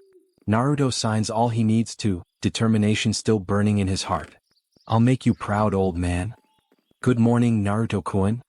Naruto turned from his door after locking up to see his neighbor Shizen greeting him, looking chipper. Yo, Shizen. Naruto replies casually. Good morning, Naruto. A chipper, tiny voice piped up. Huh? Naruto looked around, obliviously. I heard a voice but I don't see anyone? Who could that have been? Naruto. The little voice whined before Naruto was forced to fend off a vicious attack. Of the hug around the legs until he falls over, variety. Minako-chan? Is that you? When did you get here? Naruto manages to pry her arms from him and pick up the bouncy 4-year-old. I've been here forever. Minako wraps her arms around his neck instead and snuggles in, squishing Naruto's long spikes down. Naruto gives a dry look to Shizen, who only giggles. Minako-chan found out that her Naruto was graduating today, so she just had to wish him good luck. She did. Naruto looked down at the excited girl, silver hair bobbing around when she gave him rapid nods to confirm her mother's statement. Aw. Naruto teases, making the girl blush and bury her head into his shoulder again. From behind Shizen, a male voice makes itself known. Yo, Naruto. Naruto nods at him. Kakashi. The old bat gave you both today off. Hokage-sama gave us both today off, yes. Shizen corrects and affirms in exasperation, and Kakashi gives a signature eye smile. And Kakashi can't go on missions right now anyway. Why? Naruto turns to Kakashi. Injured? Pregnant? Mama. Kakashi deflects lazily, but there was a smile in his voice. Hokage-sama has deemed it necessary to burden me with some genin candidates this year. Shame. I hope I don't get put on your team. You've been here 20 seconds and I'm already sick of your face. I agree. It's insulting to put up with the presence of those who are significantly less skilled than you. Shizune bonked them both on the head lightly when she practically saw sparks fly between their eyes, leading to Minako giggling. No more prank wars. She orders with her tuned mother voice. She switches to her kindly self again. But since we have today off, we thought we'd come by the academy and scout out the students during their test. Kakashi will get to see who he might get and Minako gets to watch her Oniai-chan. In that case I better not disappoint. Naruto pokes Minako in the side, eliciting a squawk. We better be on our way. You don't want to be late for your own graduation. Shizune frets over him. Naruto is fond of his neighbors. Shizune had been one of the people to teach him how to live on his own. Things like cooking and cleaning were practically beaten into his head and she always encouraged him to keep his home in order. Kakashi was someone he thought highly of too. His mannerisms were more calm and helped him understand the behavior of men a little more, plus playing rough with him while he was younger was a nice change from the women who rarely wanted to do so. It helped him understand how rough was too rough, that it wasn't fun for anyone anymore, and was a valuable tool when he was still in close contact with other orphans a while after Tsukimiba-chan passed away. Fighting was one thing, but playing rough was something different when you wanted to make friends or interact with little fragile people like Minako. Plus, he couldn't go everywhere being stinky and unclean. Kakashi told him it would be a good idea to groom and recently taught him how to shave. I'm sure it will be fine. Naruto is dismissive but does lead on to the academy, Minako climbing onto his shoulders unassisted. Giddy up. Mush. Minako orders imperiously. Yes, Minako-heim. Some of you are here to make your family proud and some of you are here because you have something to prove. But today, you're here to let yourselves and all of Konoha know that you are worthy of serving beside the finest shinobi in the world. Tsunade finished her speech and the teachers clapped, followed by students and parents. She steps down from the podium and Naruto admires the bounce to her chest with every foot down. He hoped no one noticed him ogling the Hokage. He looks at Kakashi who is smirking at him while clapping. Damn. There is about half an hour of mingling while some of the teachers set up the outdoor tests. Open field shurikenjutsu ranges are set up as well as a large taijutsu ring. Most of the students head in to chat to each other instead of put up with their embarrassing parents. Naruto is watching it all and basking in the sun rather than head in just yet, and Tsunade decides to approach him. I'm looking forward to seeing what you can do today, Naruto. I hope my decision to let you study and train on your own was a good one. Naruto carefully looks her in the eyes and not an inch down. He didn't want to get caught by the subject of his indecent observation. You won't be disappointed. I'm stronger than anyone else in my class. Of that he had no doubt. Teachers included. Then your confidence won't be unearned then. Tsunade smiles at his bravado. She turns to face Kakashi and Shizune, who had just finished talking with some civilian parents. Her smile becomes almost motherly at the sight of Shizune holding the squirming child. She turns her attention to them and Naruto heads into the academy. Tsunade-sama. Kakashi and Shizune greet in unison, giving a respectful half-bow. I see you decided to see who you'd be sending back to the academy this year. Perhaps I'll be unfortunate enough to have a good batch instead. Kakashi jokes back dryly and Shizune pinches him for it. Tsunade smiles, though her attention is still drawn to their child. And here's a little munchkin. Tsunade leans in as preparation to issue the cute child with affection, wanted or otherwise. Minako snuggles into Shizune, hiding her face momentarily. Shizune tries to coax her out to say hello. Mina-chan, Tsunade-sama is talking to you. What do you say when someone says hi? A small, cold shiver works down Kakashi's spine. Kakashi looks up slowly to the small stairwell Naruto paused on before he stepped into the academy. The boy wore a smile. One of nightmares. One of pure evil. He turns back around and walks through the door. The Jonin's stomach dropped and he turns slowly to his daughter. Her face peeks out after watching Naruto look back at her and seemingly received a transmission of confidence from him. Tsunade-bachan. Minako chirps up at her. Kakashi's heart stopped. Shizune's jaw dropped. Every other parent and family member in the courtyard is looking at them now. That little BS dash. Aren't you adorable? Tsunade-sama gushes and scoops Minako into her arms. Simultaneously, every person in hearing range gave the same reaction. Yeah. My mom was getting clan stuff done yesterday at Hokage-sama's office, and guess what? What is it, Ino-chan? The little voice could be mistaken for a whisper. You know that Naruto guy? The tall one who's never here? He gets to sit the genin exam. He got to skip academy while we all had to suffer doing this boring junk. Ino throws her hands up in the air, clearly frustrated. Naruto-san had been coming to the academy for the last 2 weeks, and while there was no chance that he would get Rookie of the Year by any means given his attendance record, some of the boys were frustrated that someone who was away so often was effortlessly defeating them in taijutsu spars and class activities. Even Sasuke-sen couldn't hit Naruto, but at least the former never complained openly and came back at Naruto with more zeal every time. Oh. Little voice responds, unsure if she was meant to be feeling indignant at the truancy of someone she didn't know very well. I don't think that Naruto-san needs instruction. You're so lucky, Hinata. Ino interrupts and slumps back into her seat in a mood flip, face sitting atop her forearms with an overdramatic frown. You're probably gonna get Shino or Dash. Her mood flips again to dreamy. Sasuke-kun. Hinata is overwhelmed. She doesn't want Ino's oppressive personality to make her more skittish than she already was. Father already probably considered her a lost cause as it was, and she didn't want to disappoint him further, she thought morosely. Ino still has more to say. Annoyingly. Meanwhile, I'm gonna get stuck with that lazybones Shikamaru and too busy eating to win Choji. This sucks. Maybe they realize that you're as hopeless as they are. Ino's head snaps around to the smirking pinkette across the room. If looks could kill, there'd be one less genin aspirant today. Hinata practically shrinks, frozen on the spot. She knows that a fight is on the cusp of breaking out. As if summoned by the ghost of school fights past, Irika-sensei waltzed into the room as if there wasn't the next shinobi war about to start in it. Good morning. Everyone take your seats. He goes ignored. The yapping refuses to stop. Students, take your seats. His voice is not as chipper. The volume goes up. Hinata covers her ears. Sit down and shut up. Silence. Blissful silence. Hinata sighs in relief. Back to your seats.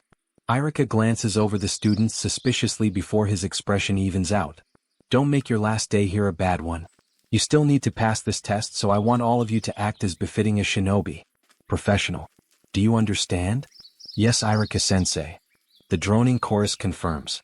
The door opens immediately after, and Hinata recognizes the tall boy who walks in as Naruto, the mostly truant student. You're late. Irika-sensei seems resigned. He has probably tried and failed many times to get Naruto to show up on time. The test has started? Naruto asks, his voice a smooth and pleasant rumble. Irika-sensei shakes his head. Just take a seat, Naruto. Clearly not making a fuss about it, he probably didn't think it was worth it in the end. Naruto walks up the steps to the open spot next to her, and naturally, there are spiteful boys sticking their feet out to trip him. He steps over them easily and without looking silly. He takes a seat next to her and crosses his arms over his chest. His muscular chest. She hopes he didn't notice her eyeing him up. He looks at her and she sees his visible eye wink at her. Damn. Thankfully, Mizuki-sensei is already passing out the written tests and she isn't afforded the opportunity to blush at being caught. You will each have 1 hour to complete your test as well as you can. If you are caught cheating in any way, shape or form, you will be disqualified immediately. Hinata nearly gulps at the size of the test. Every page was completely filled out with questions. She takes a look at the boy sitting next to her and sees that he is unconcerned as he writes his name down. She wishes she could have his confidence. No. She sucks her lips in nervously. I have to do my best. Be like Naruto. She looks at the questions on the first page again. Would be a long hour. Half of the students don't even finish the exam. They'd still have the opportunity to catch up in the practical tests, but it seemed that the only people that would be getting decent written marks would be Naruto and Sasuke, who finished by a significant margin, as well as some of the other clan children. Plus Sakura. Irika and Mizuki collect the papers, and Suzume-sensei, who is usually delegated to kunoichi and espionage training, is the one who gets the grueling task of marking all of the tests. All of the students are led out to the training field, and the parents who had been mingling or taken their other children away to play had returned and were ready to watch the last stages of graduation. I don't recognize the tall one. Did he fail last year? Nara Yoshino asks, standing in a group with her fellow Ino Shikicho matrons and other mothers. Shizun huffs at the rude question and Kakashi nearly rolls his eye. Ma, that's Uzumaki Naruto. Tsunade-sama gave him special permissions to train on his own since students aren't allowed to graduate early anymore. Kakashi answers instead.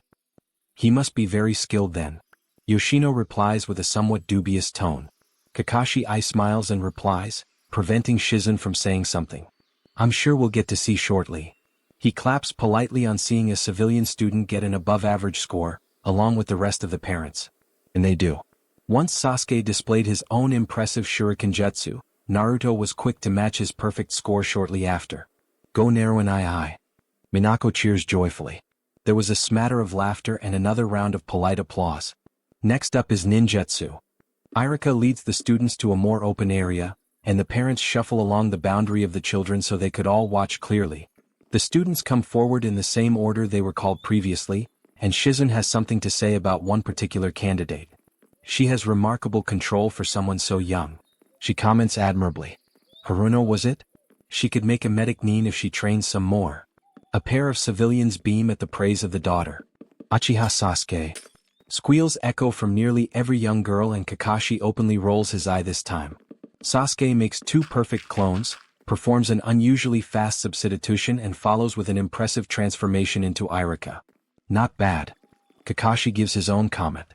The kid was pretty good at the jutsu provided by the academy at least. It was hard not to see the prodigy that was Uchiha Itachi in him, even though he knew it wasn't fair. Kakashi wondered what kind of potential he had, and how far he could have come under the guidance of people who could teach him better than what he was currently receiving. Kakashi doubted anyone besides Sasuke's own family could have taught him to use his gifts. Uzumaki Naruto. Naruto steps forward, ignoring the jeers from his male peers. Bunshin no Jutsu. As Kakashi expected, Naruto provides 2 perfect clones of himself. Kawarimi no Jutsu. Also as expected, Naruto casts his jutsu at the same speed as Sasuke. There is a foreboding pause before Naruto uses his next jutsu. Henge. Kakashi's eye nearly pops out its socket. Ah. An erotic moan cuts through the silence. Wherever did my clothes go? A stunning young woman with silky black hair that reached her ankles revealed herself, and wisps of smoke are the only protection of her modesty there is. Nosebleeds and blushes erupt all around the crowd. Nice Naruto. Kakashi hollers his praise, giving an inspirational thumbs up before he and every other man in his situation are promptly put in their places by furious spouses. Uzumaki Naruto. Shizen's voice was like death calling, sending shivers down the transformed boy's spine. Irika plugs his nostrils with his fingers. You idiot. Don't use perverse jutsu like this. I should have known.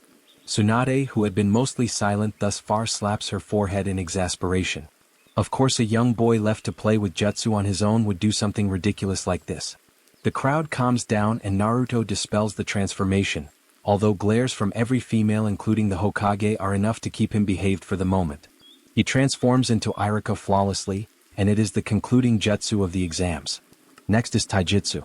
I hope you've all got energy left for this one. Most of the fights are pathetic to say the least.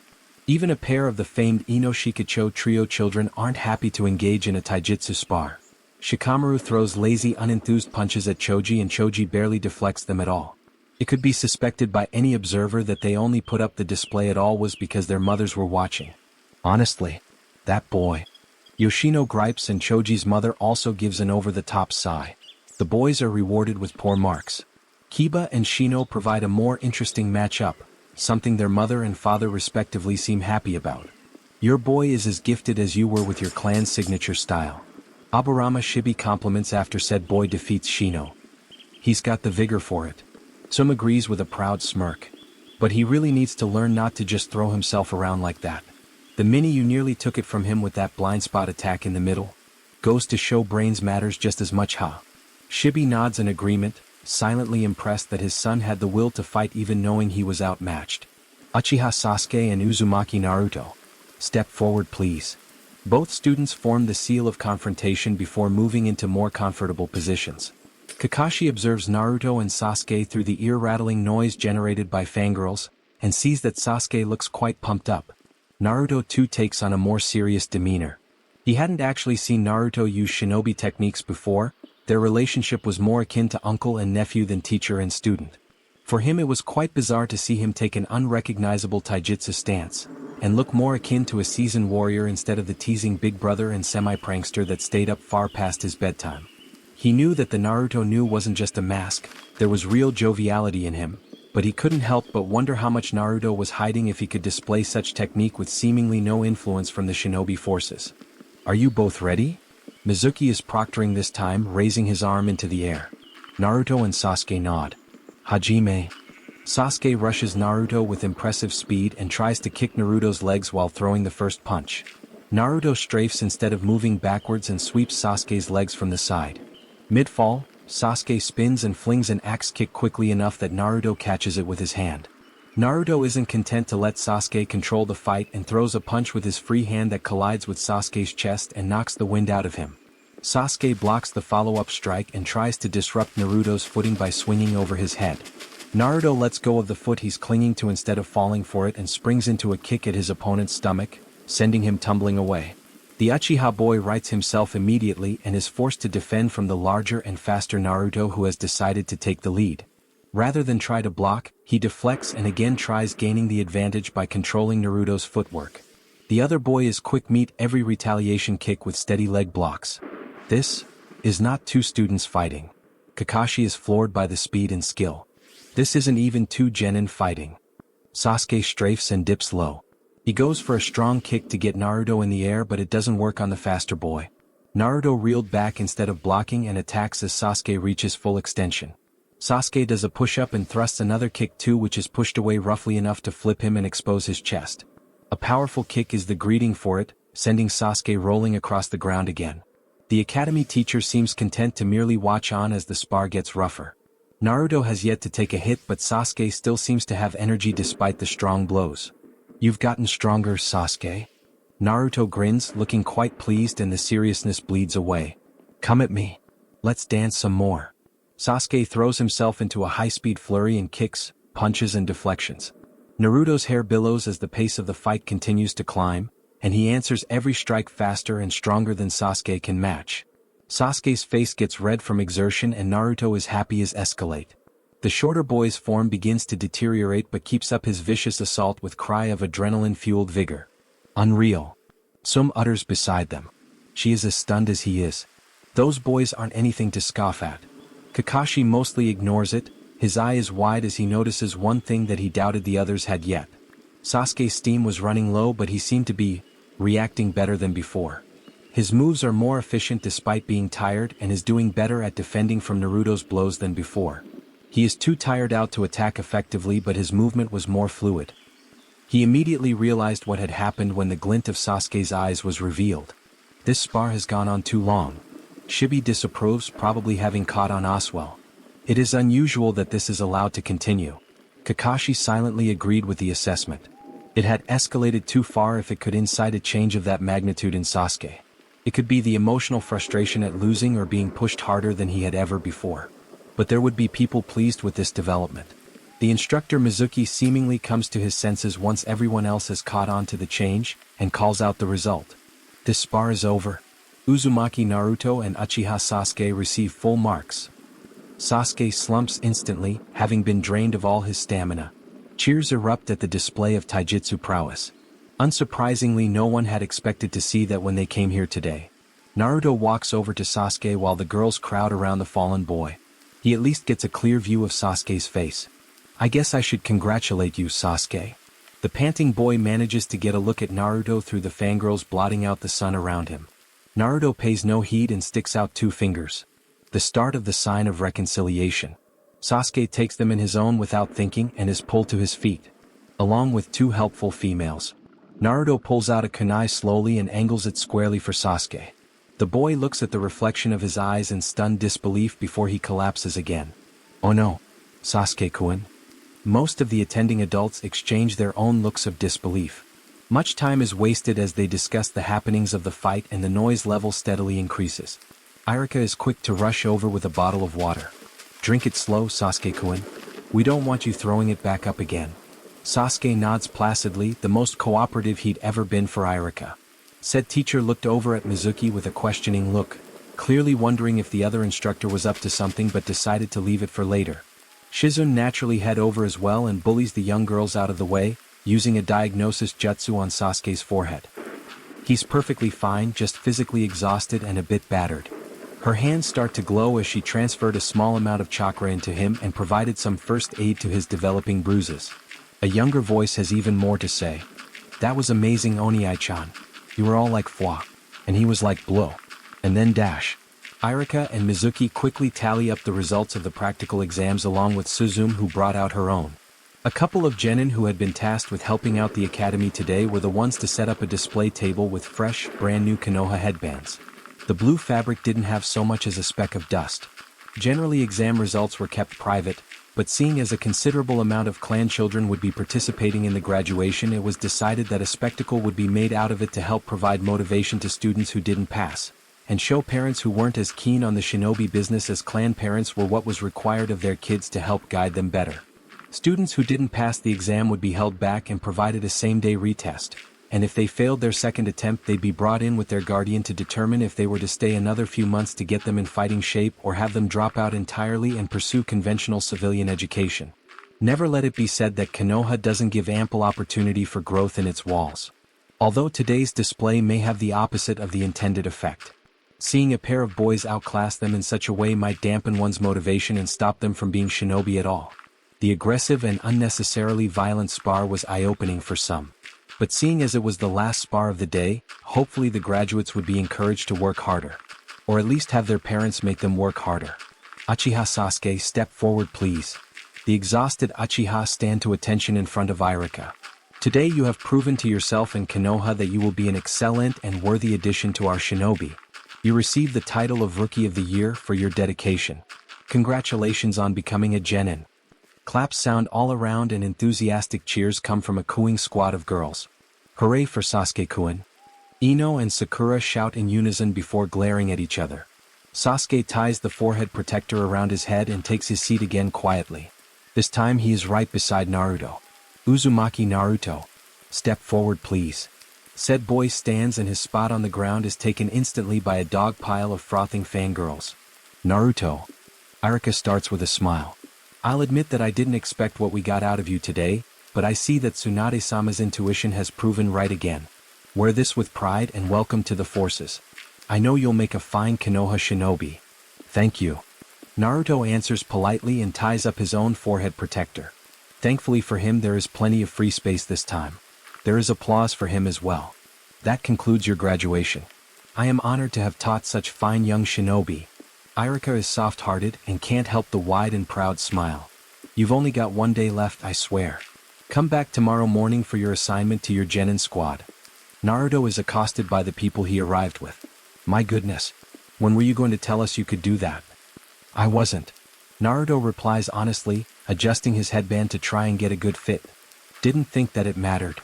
Well, Shizen huffed, holding her sleeping daughter and being careful not to raise her voice too much.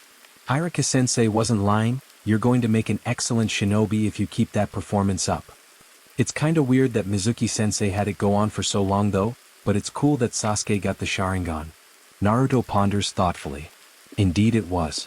Kakashi smiles, but his thoughts are also along the lines that the spar was allowed to continue. Well, time for my celebratory ramen. Naruto puts his hands behind his head and meanders in the direction of Ichiraku's. Ma, why don't you wait a second? I'll treat you. Kakashi halts him and Naruto looks at him questioningly. Kakashi looks at Sasuke as he sees the boy watch Minako climb onto Naruto's shoulders again. Great work, kiddo. Kakashi smiles at him. I was impressed. You should probably get used to fighting on ground level though. Being floaty is normal for some people, but you can see how Naruto controlled the fight, right? He kept you on the ground because he knew you'd be less effective. I think you've got potential though. Wow, Shizen utters in amazement. You must have really left an impression if my quiet little mouse of a husband said something. Thanks. Sasuke says only, not really sure what else to say when a legendary shinobi like Hitaki Kakashi gives him a taijutsu tip. Kakashi eye smiles again and leads their little group away. Sasuke watches enviously for a moment before he leaves Oswell. So Kakashi, why don't you tell me why you want Naruto and Sasuke? Kakashi nearly snorted, seeing as every other instructor had wanted at least one of them. The Jonin who were to become instructors were lined up in the late afternoon to discuss last-minute changes that may need to be made. They're good for each other from what I've seen. Naruto is clearly gifted and Sasuke lacks a rival that can compete with him. Naruto would be that and more. According to this, Kakashi gestures to the academy profile of Sasuke. He has trouble interacting with his peers, but I didn't see that kind of behavior even after Naruto thrashed him. As far as I can tell, Naruto is outright encouraging Sasuke to get stronger instead of dragging him down, and Sasuke responds well to it. This might even help get him to defer to Naruto, which might be a stepping stone in having him interact with other people too and build bonds with his fellow shinobi. Kakashi paused before continuing. And he awoke the Sharingan today. Something that I at the very least have more knowledge on than others right now. Tsunade looked to be considering it. And I want Sakura too. For obvious reasons. He tacked on, no doubt having been on the receiving end of an earful by his wife. Alright. Seeing as you're the only sensei here who gave me a good reason instead of just wanting a prodigy that could learn on their own and do less work teaching, you're approved. Other teams will be as follows. Team 8 will be Inuzuka, Hyuga and Aburame under Yuhi Kurenai. Team 10 will be Yamanaka, Nara and Akimichi Dash. The list goes on until all the candidates are on teams. Alright, that concludes this meeting. Tsunade slaps the team list down on top of a messy pile of papers. Everyone except Kakashi, Kurenai and Asuma out now please. Once the room is mostly cleared, Tsunade starts again. Kakashi, I think you're aware that what happened today at the academy is not normal. She starts looking at him. I sent an ANBU to monitor the academy instructor Mizuki, but I've yet to hear back from them. Kakashi, brief them and investigate Mizuki, then report anything you find back to me. Hi Hokage-sama. 3 Jonin chorused. The cooling body of an ANBU lay dead at the feet of 2 men. One's hand is lit with hissing medical chakra. He awoke the Sharingan, you say? Well done Mizuki. I live to serve Orochimaru-sama. The proud instructor replies. Indeed? It's a shame that your little plan drew the eyes of some very important people. You might have had better use alive if it hadn't. The hissing blue jutsu was the last thing he saw before receiving a painless death via chakra scalpel. A shame indeed. Round glasses glint in the dark. Naruto readied himself through his morning routine, going through his breakfast and hygiene ritual before changing into the shinobi where he'd managed to save up enough to afford from babysitting and hanging on to change from the stipend he received from Konoha to see him by until he joined the shinobi forces. The glint of the sun is minor through his windows and he could tell it was going to be a good day for whatever his next step in shinobi life had in store for him. Privately admitting that maybe he was a little nervous, he'd never worked in a team before and Kakashi was a person of legendary senses and skill. He'd have to try harder to hide what he wanted to keep secret for now. Uncomfortable questions would rise if he revealed any suspect abilities. He wanted to do so on his own terms in a situation that he could control. He wanted to create an echo that would scream across Konoha and say, "Don't mess with me." There were still ways he could honor his heritage without being too overt about it. The Uchiha clan wasn't the only clan he hailed from, and the Uzumaki clan symbol was an iconic piece of design that was used in all modern Konoha uniforms and forehead protectors. It wouldn't be out of place or suspicious of him to be wearing the sign of Uzushio and Konoha's friendship. He threw on a new black long-sleeved shirt, customized for a low price to have the Uzumaki swirl on the back. He figured that if he wasn't going to represent the Uchiha yet, he'd try and make his departed mother proud. He had black sandals to match and a gray pants with the shins wrapped up. He tied up his new blue forehead protector last, and thankfully it didn't alter the style at which he wore his hair. It still parted to cover his right eye, and the rest at the back was only just long enough to reach the red swirl on the back of his shirt.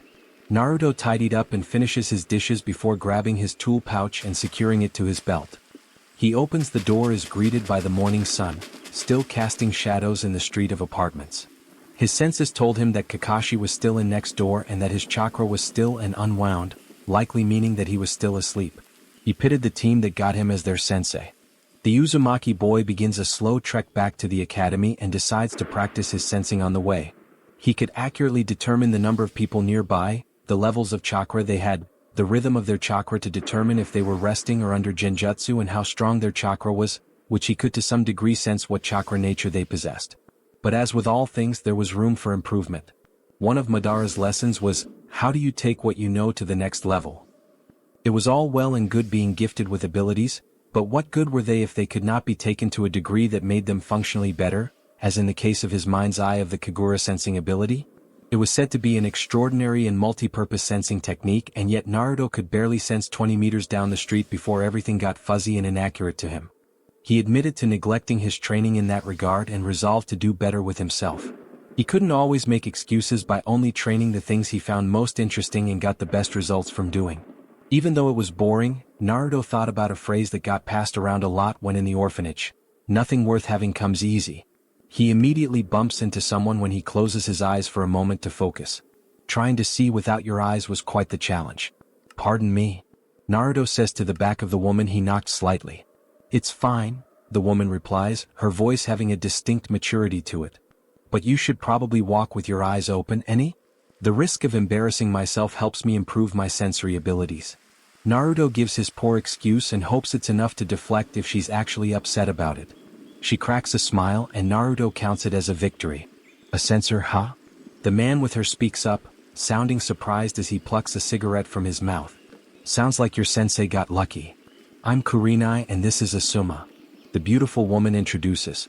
We're on our way to the academy to pick up our new teams. I think Asuma is bitter that he didn't get you. I am not. Asuma protests though he seems amused. And I don't think there was a chance anyway. I get the Ino Shikacho trio as is tradition. Most of the teams were made up before the graduation anyway, but things had to be discussed to account for dropouts and latecomers.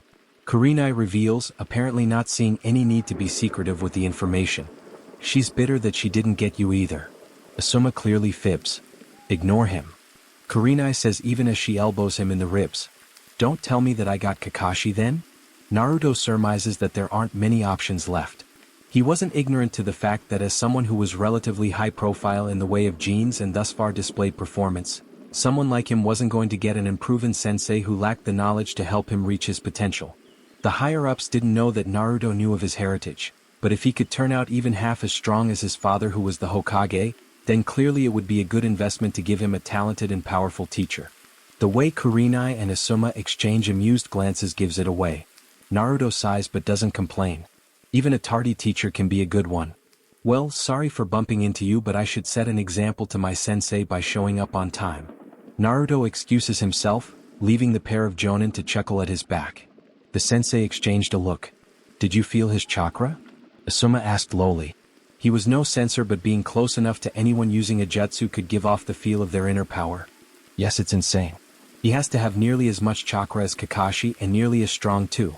Is that even naturally possible? He's 12. His mother was the same. Asuma comments, idly recalling the story of how only a member of a certain clan could have chakra potent enough to suppress the strongest of all the Bijou. His father was no slouch in that department either.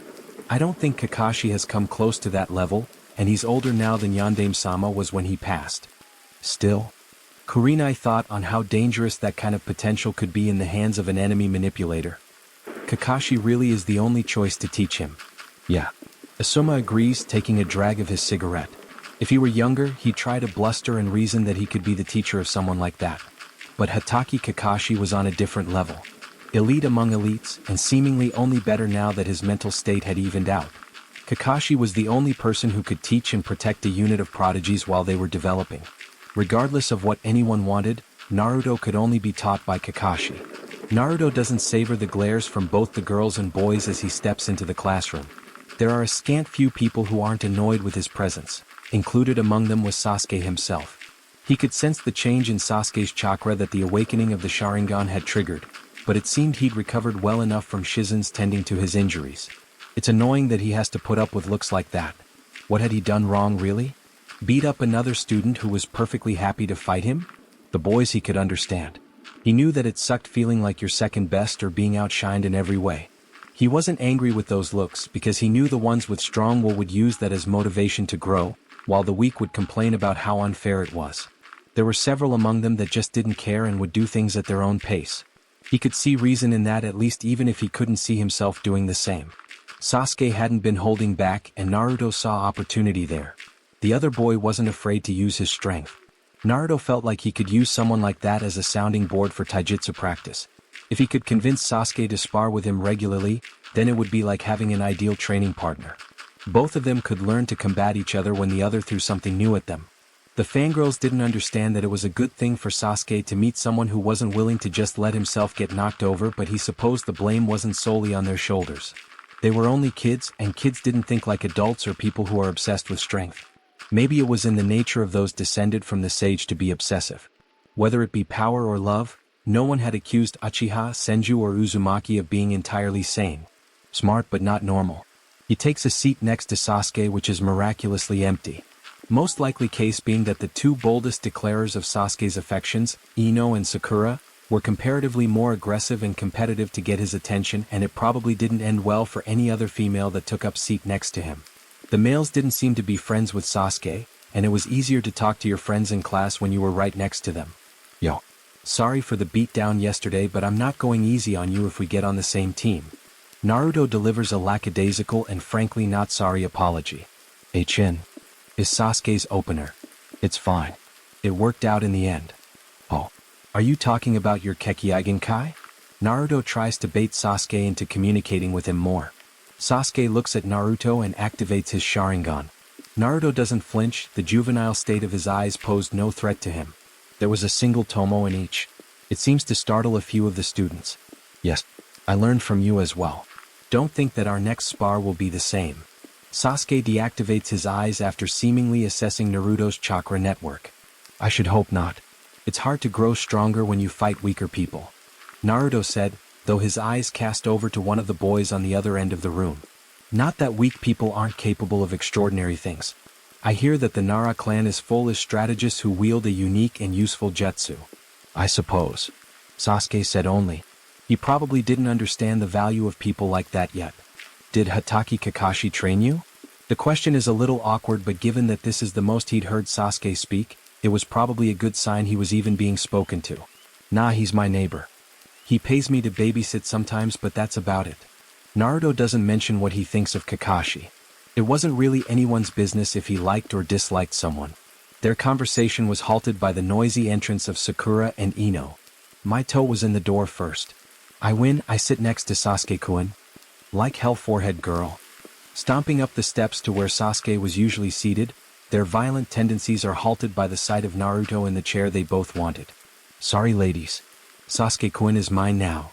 Naruto smiles as mockingly as he could manage. He fell deeply in love with my Oiroku no Jutsu and requested that I sit next to him for his last class. Chin.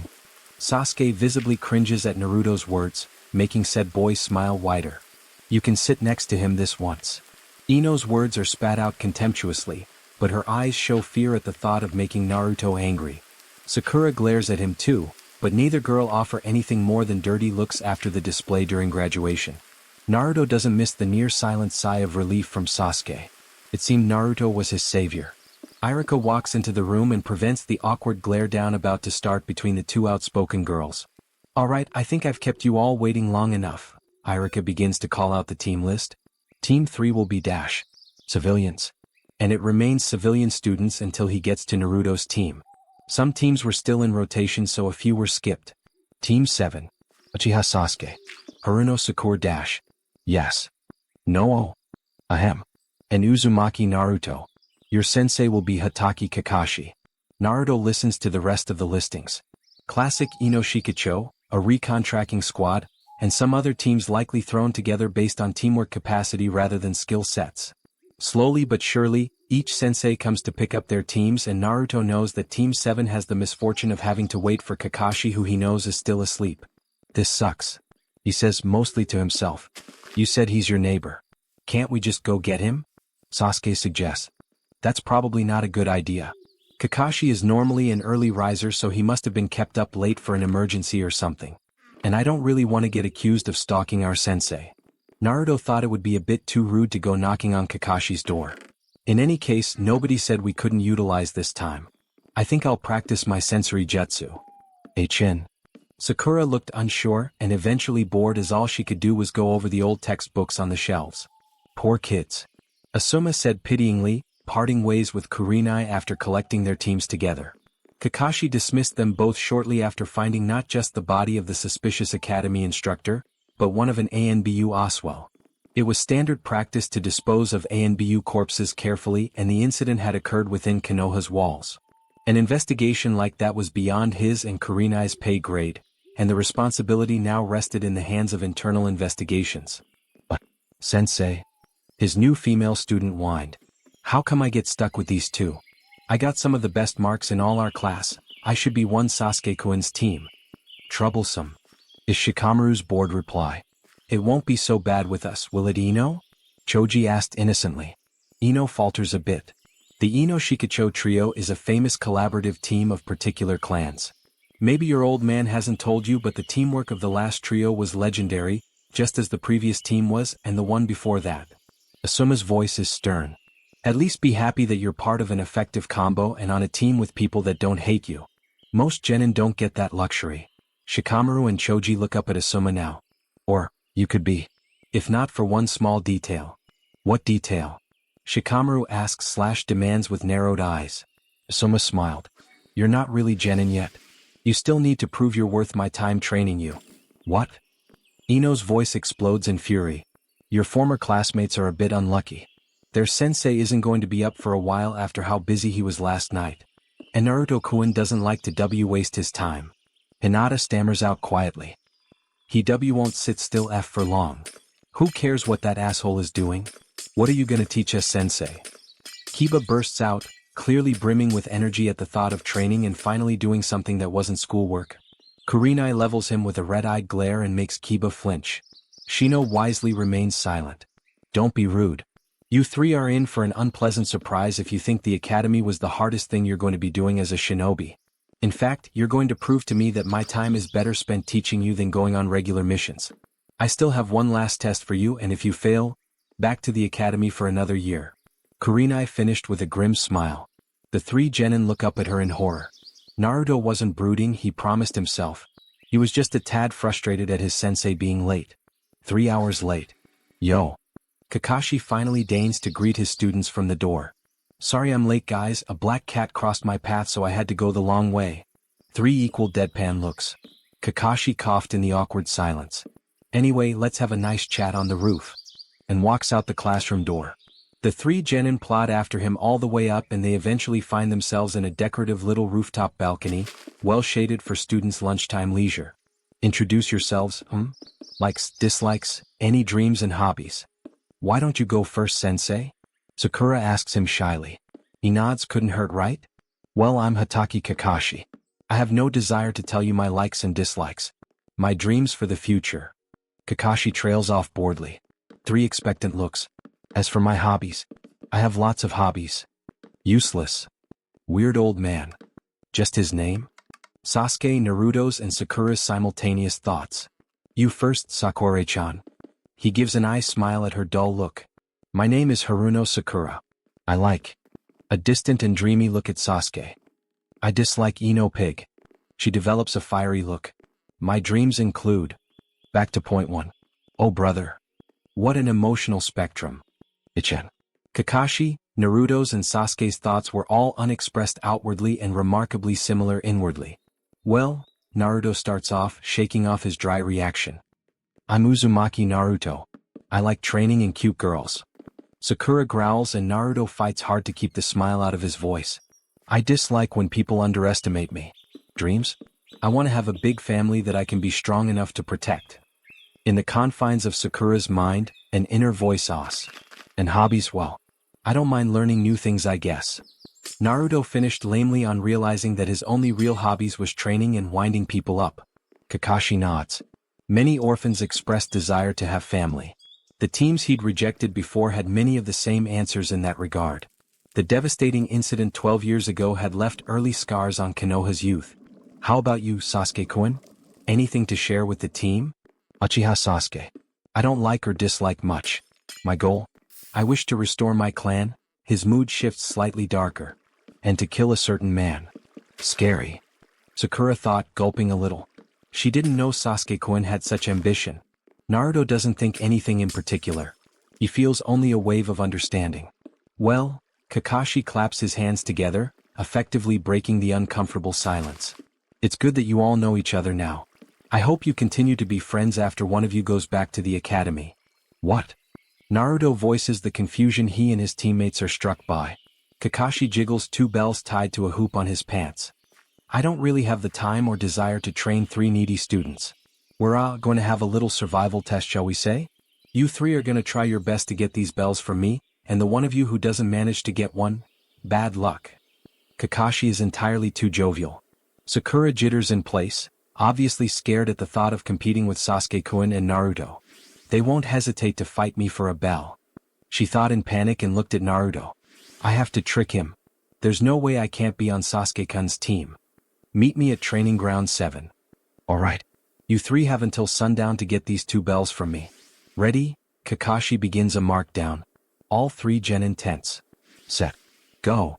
Sasuke and Sakura run into the bushes surrounding the grounds, but Naruto leaps into action immediately. He challenges Kakashi with vicious punches and kicks, all of which are blocked as easily as the Jonin breathed. Already? I thought I'd be able to get some reading in before you started. Kakashi complains as he flips Naruto over his head. The younger male is extremely aggressive and quick. Kakashi is even more impressed than he was the day before. Naruto's speed was nothing to flinch at, and his form and strength could rival other skilled taijutsu users in the village. Unfortunate that Kakashi was not a chunin, or even a normal jonin, because he blocks and meets Naruto's every blow evenly but doesn't push the offense, making it clear who was stronger between the two. Naruto lands deftly and pulls out 2 shuriken, throwing them just right of Kakashi's center, and attacks his left with kunai in hand. Kakashi catches the shuriken on a finger each without moving from his spot and throws them back immediately. Naruto deflects, catches one of the shuriken before it lands on the grass and flicks it at Kakashi's neck within a foot of it. Too slow. Kakashi is all too happy to tease. He grabs Naruto's kunai hand and uses his strength to pull Naruto forward and his kunai into the shuriken. It pings off the kunai before it lands and drops sadly onto the ground. With a strong grip on his arm, Naruto uses his legs to climb up Kakashi's torso as if rappelling up a cliff. With his spare hand he launches a wicked punch at the top of Kakashi's head while making a stomping motion with one foot, aimed at his hip. Instead of catching it like Naruto predicted, Kakashi lets go of Naruto's arm, which causes him to float for a moment. The silver-haired man grabs Naruto's leg instead, whirls him around and tosses him into the bushes at high speed. Naruto doesn't leap out to challenge him again. Maybe Sasuke and Sakura will give a better challenge. How am I supposed to get a bell if Naruto can't even hit him? Sakura is on the cusp of a panic attack when Naruto lands roughly next to her. Ow. You're giving away my spot. Sakura hissed at him. Naruto scowled. At least I tried to get a bell. You just gonna lay here all day? At least I tried to see how much of a chance we have. I'll have a better chance than you if I wait for him to come to me.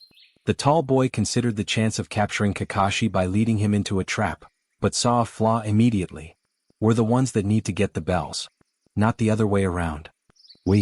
Sakura's whisper is mocking. Already giving up and begging for my help? Naruto lips curl into an annoyed sneer. We'd have a better chance against a damn jonin, and I don't want to go back to the academy, do you? Sakura made her own consideration. If she could get both bells, she could just give one to Sasuke instead of Naruto. Fine. We'll try once. Sakura looks trepidatious as she readies to get to her feet, but Naruto pulls her back to the ground. What now? Naruto nods forwards through the bushes. Look, Sasuke's going for the bells. Let's watch and make a plan before we strike. They watch as Sasuke throws a kunai from Kakashi's other side. The kunai cuts through a rope and sends multiple more kunai from a spring wire trap out of the trees. Guess he wasn't idly watching. Naruto approved, spotting Sasuke's Sharingan, which probably helped the precision of the throw. Sharingan out already? Kakashi calls him out on it too. Sasuke doesn't wait for Kakashi to dodge the kunai before engaging him in taijutsu. His attempt isn't as fast or spectacular as Naruto's, but he seemingly maneuvers Kakashi into standing still for a second. He weaves hand signs before Kakashi turns around. Katan, Gokaku no Jutsu. A genin using a Katan Jutsu? Kakashi could feel the impressive chakra emit. Sasuke watched as he cooked the jonin, but his wishful thinking is deflated by a puff of smoke, showing the Kawarimi no Jutsu. He is immediately thrown around like Naruto was and goes back into hiding. Kakashi is almost surprised when a storm of shuriken are flung at him from 2 different parts of the foliage. Naruto is behind him and wraps his arms around Kakashi, holding him in place for the shuriken. That is what actually surprises him. Where were the other shuriken coming from? He lets the shuriken hit him, while his real self observes from the branches. He spotted 2 Narutos, one approaching in tandem with Sakura and the other holding down his Kage Bunshin. It seemed Naruto knew some valuable ninjutsu as well. Naruto blocks Kakashi's Kage Bunshin from protecting the bells and Sakura rushed in for the take. Yes, I have them. Sakura cheers before they disappear with a poof in her hand. Too bad. Kakashi's clone dispels in the same way. Not bad. The real Kakashi thought. He wondered if they were starting to catch on. He watched as Sasuke approached his other prospective teammates. We need to work together. We can decide who gets the bells later. Naruto immediately agrees. Kakashi is too strong. There's no way we can fight him alone or 2-on-1. Sakura is all too happy to agree with Sasuke, but internally frets at the thought of Sasuke giving a bell to Naruto. Interesting. Kakashi mutters before finding somewhere else at ground level to stand and wait. Kakashi is leaning against a tree next to a beautiful river when they find him again. You found me? I was wondering if you were going to give up. Naruto appears to be alone but is backed up by 4 other selves. They all rush Kakashi. Kakashi's senses are quick enough to keep track of the real Naruto in the mess of Kage Bunshin, and takes down each clone swiftly. While he is distracted, Sasuke arrives and attempts another Gokakyu while Naruto was still dangerously close. Kakashi internally disapproves of the tactic or putting a teammate at risk. They'd have to do better than that. Kakashi vanishes and reappears in the tree, watching the scorching fireball decimate the ground and force Naruto to cartwheel back. While in the tree, he is met by what he is beginning to understand as the only thing Sakura can currently do: thrown shuriken until she runs out. Disappointing. Kakashi says loud enough for all 3 to hear. He lazily weaves some signs of his own, creating a whip of water, then grabs Naruto by the neck and drags him into the river. He vanishes again and places Sakura under a genjutsu, causing her to scream at whatever nightmare he'd concocted. Sasuke's eyes roam the opening in a panic and he is suddenly pulled into the ground with only his head sticking out. You 3 are running out of time. Kakashi pulls out a book and walks away. Sasuke is the only one that can scowl at him. Naruto looks like a drowned cat when he reunites with his fellow genin prospects. He digs Sasuke out of the ground and dispels the genjutsu that Sakura is under. Kakashi is only using as much power as he needs to stop each of us from getting the bells. He reveals, pulling his wet hair out of his face. He's pushing us to get them, but he's a jonin for a reason. I don't think there's any way we can actually get the bells at all, and if he wanted us to get them then one of us would have won by now. Sasuke nods, seeing that Naruto may be onto something. The test probably isn't about getting the bells then. He lied to get us to compete for them. There's a hidden meaning that he's letting us uncover on our own. But what haven't we tried yet? Sasuke asks pointedly. Maybe a plan? Sakura suggests nervously. We keep throwing ourselves at him and it's not working. Naruto nods to the suggestion and offers more of his own input. We all attacked together and it looked like we were getting in each other's way to him. I think we need to show him that we actually can work together, not just that we're willing to. Any ideas? He's just standing there. Sakura offers up a simple plan, but both Naruto and Sasuke were frustrated and beyond caring about how simple it was.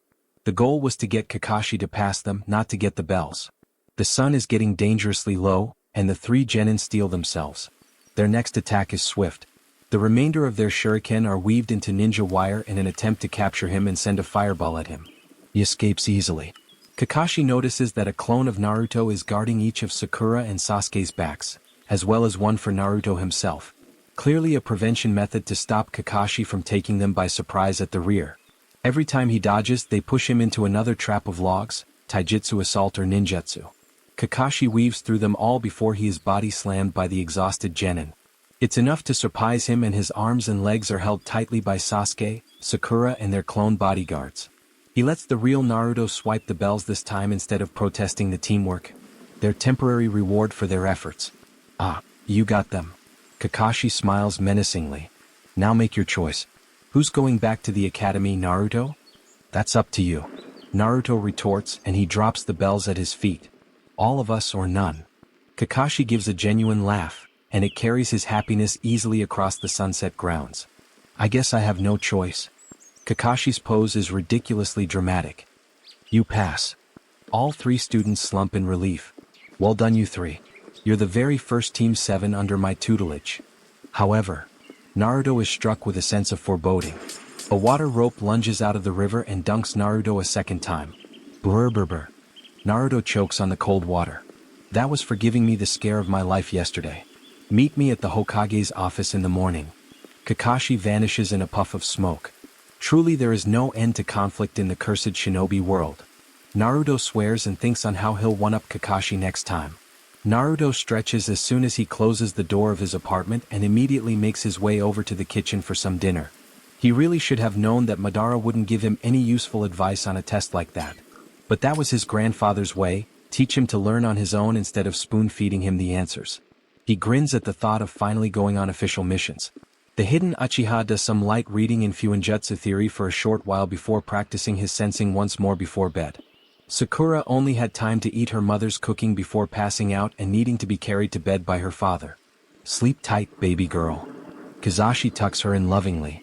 Sasuke has a harder time sleeping despite his exhaustion. His excitement had overwritten his tiredness. "One step close to you, Ni-san."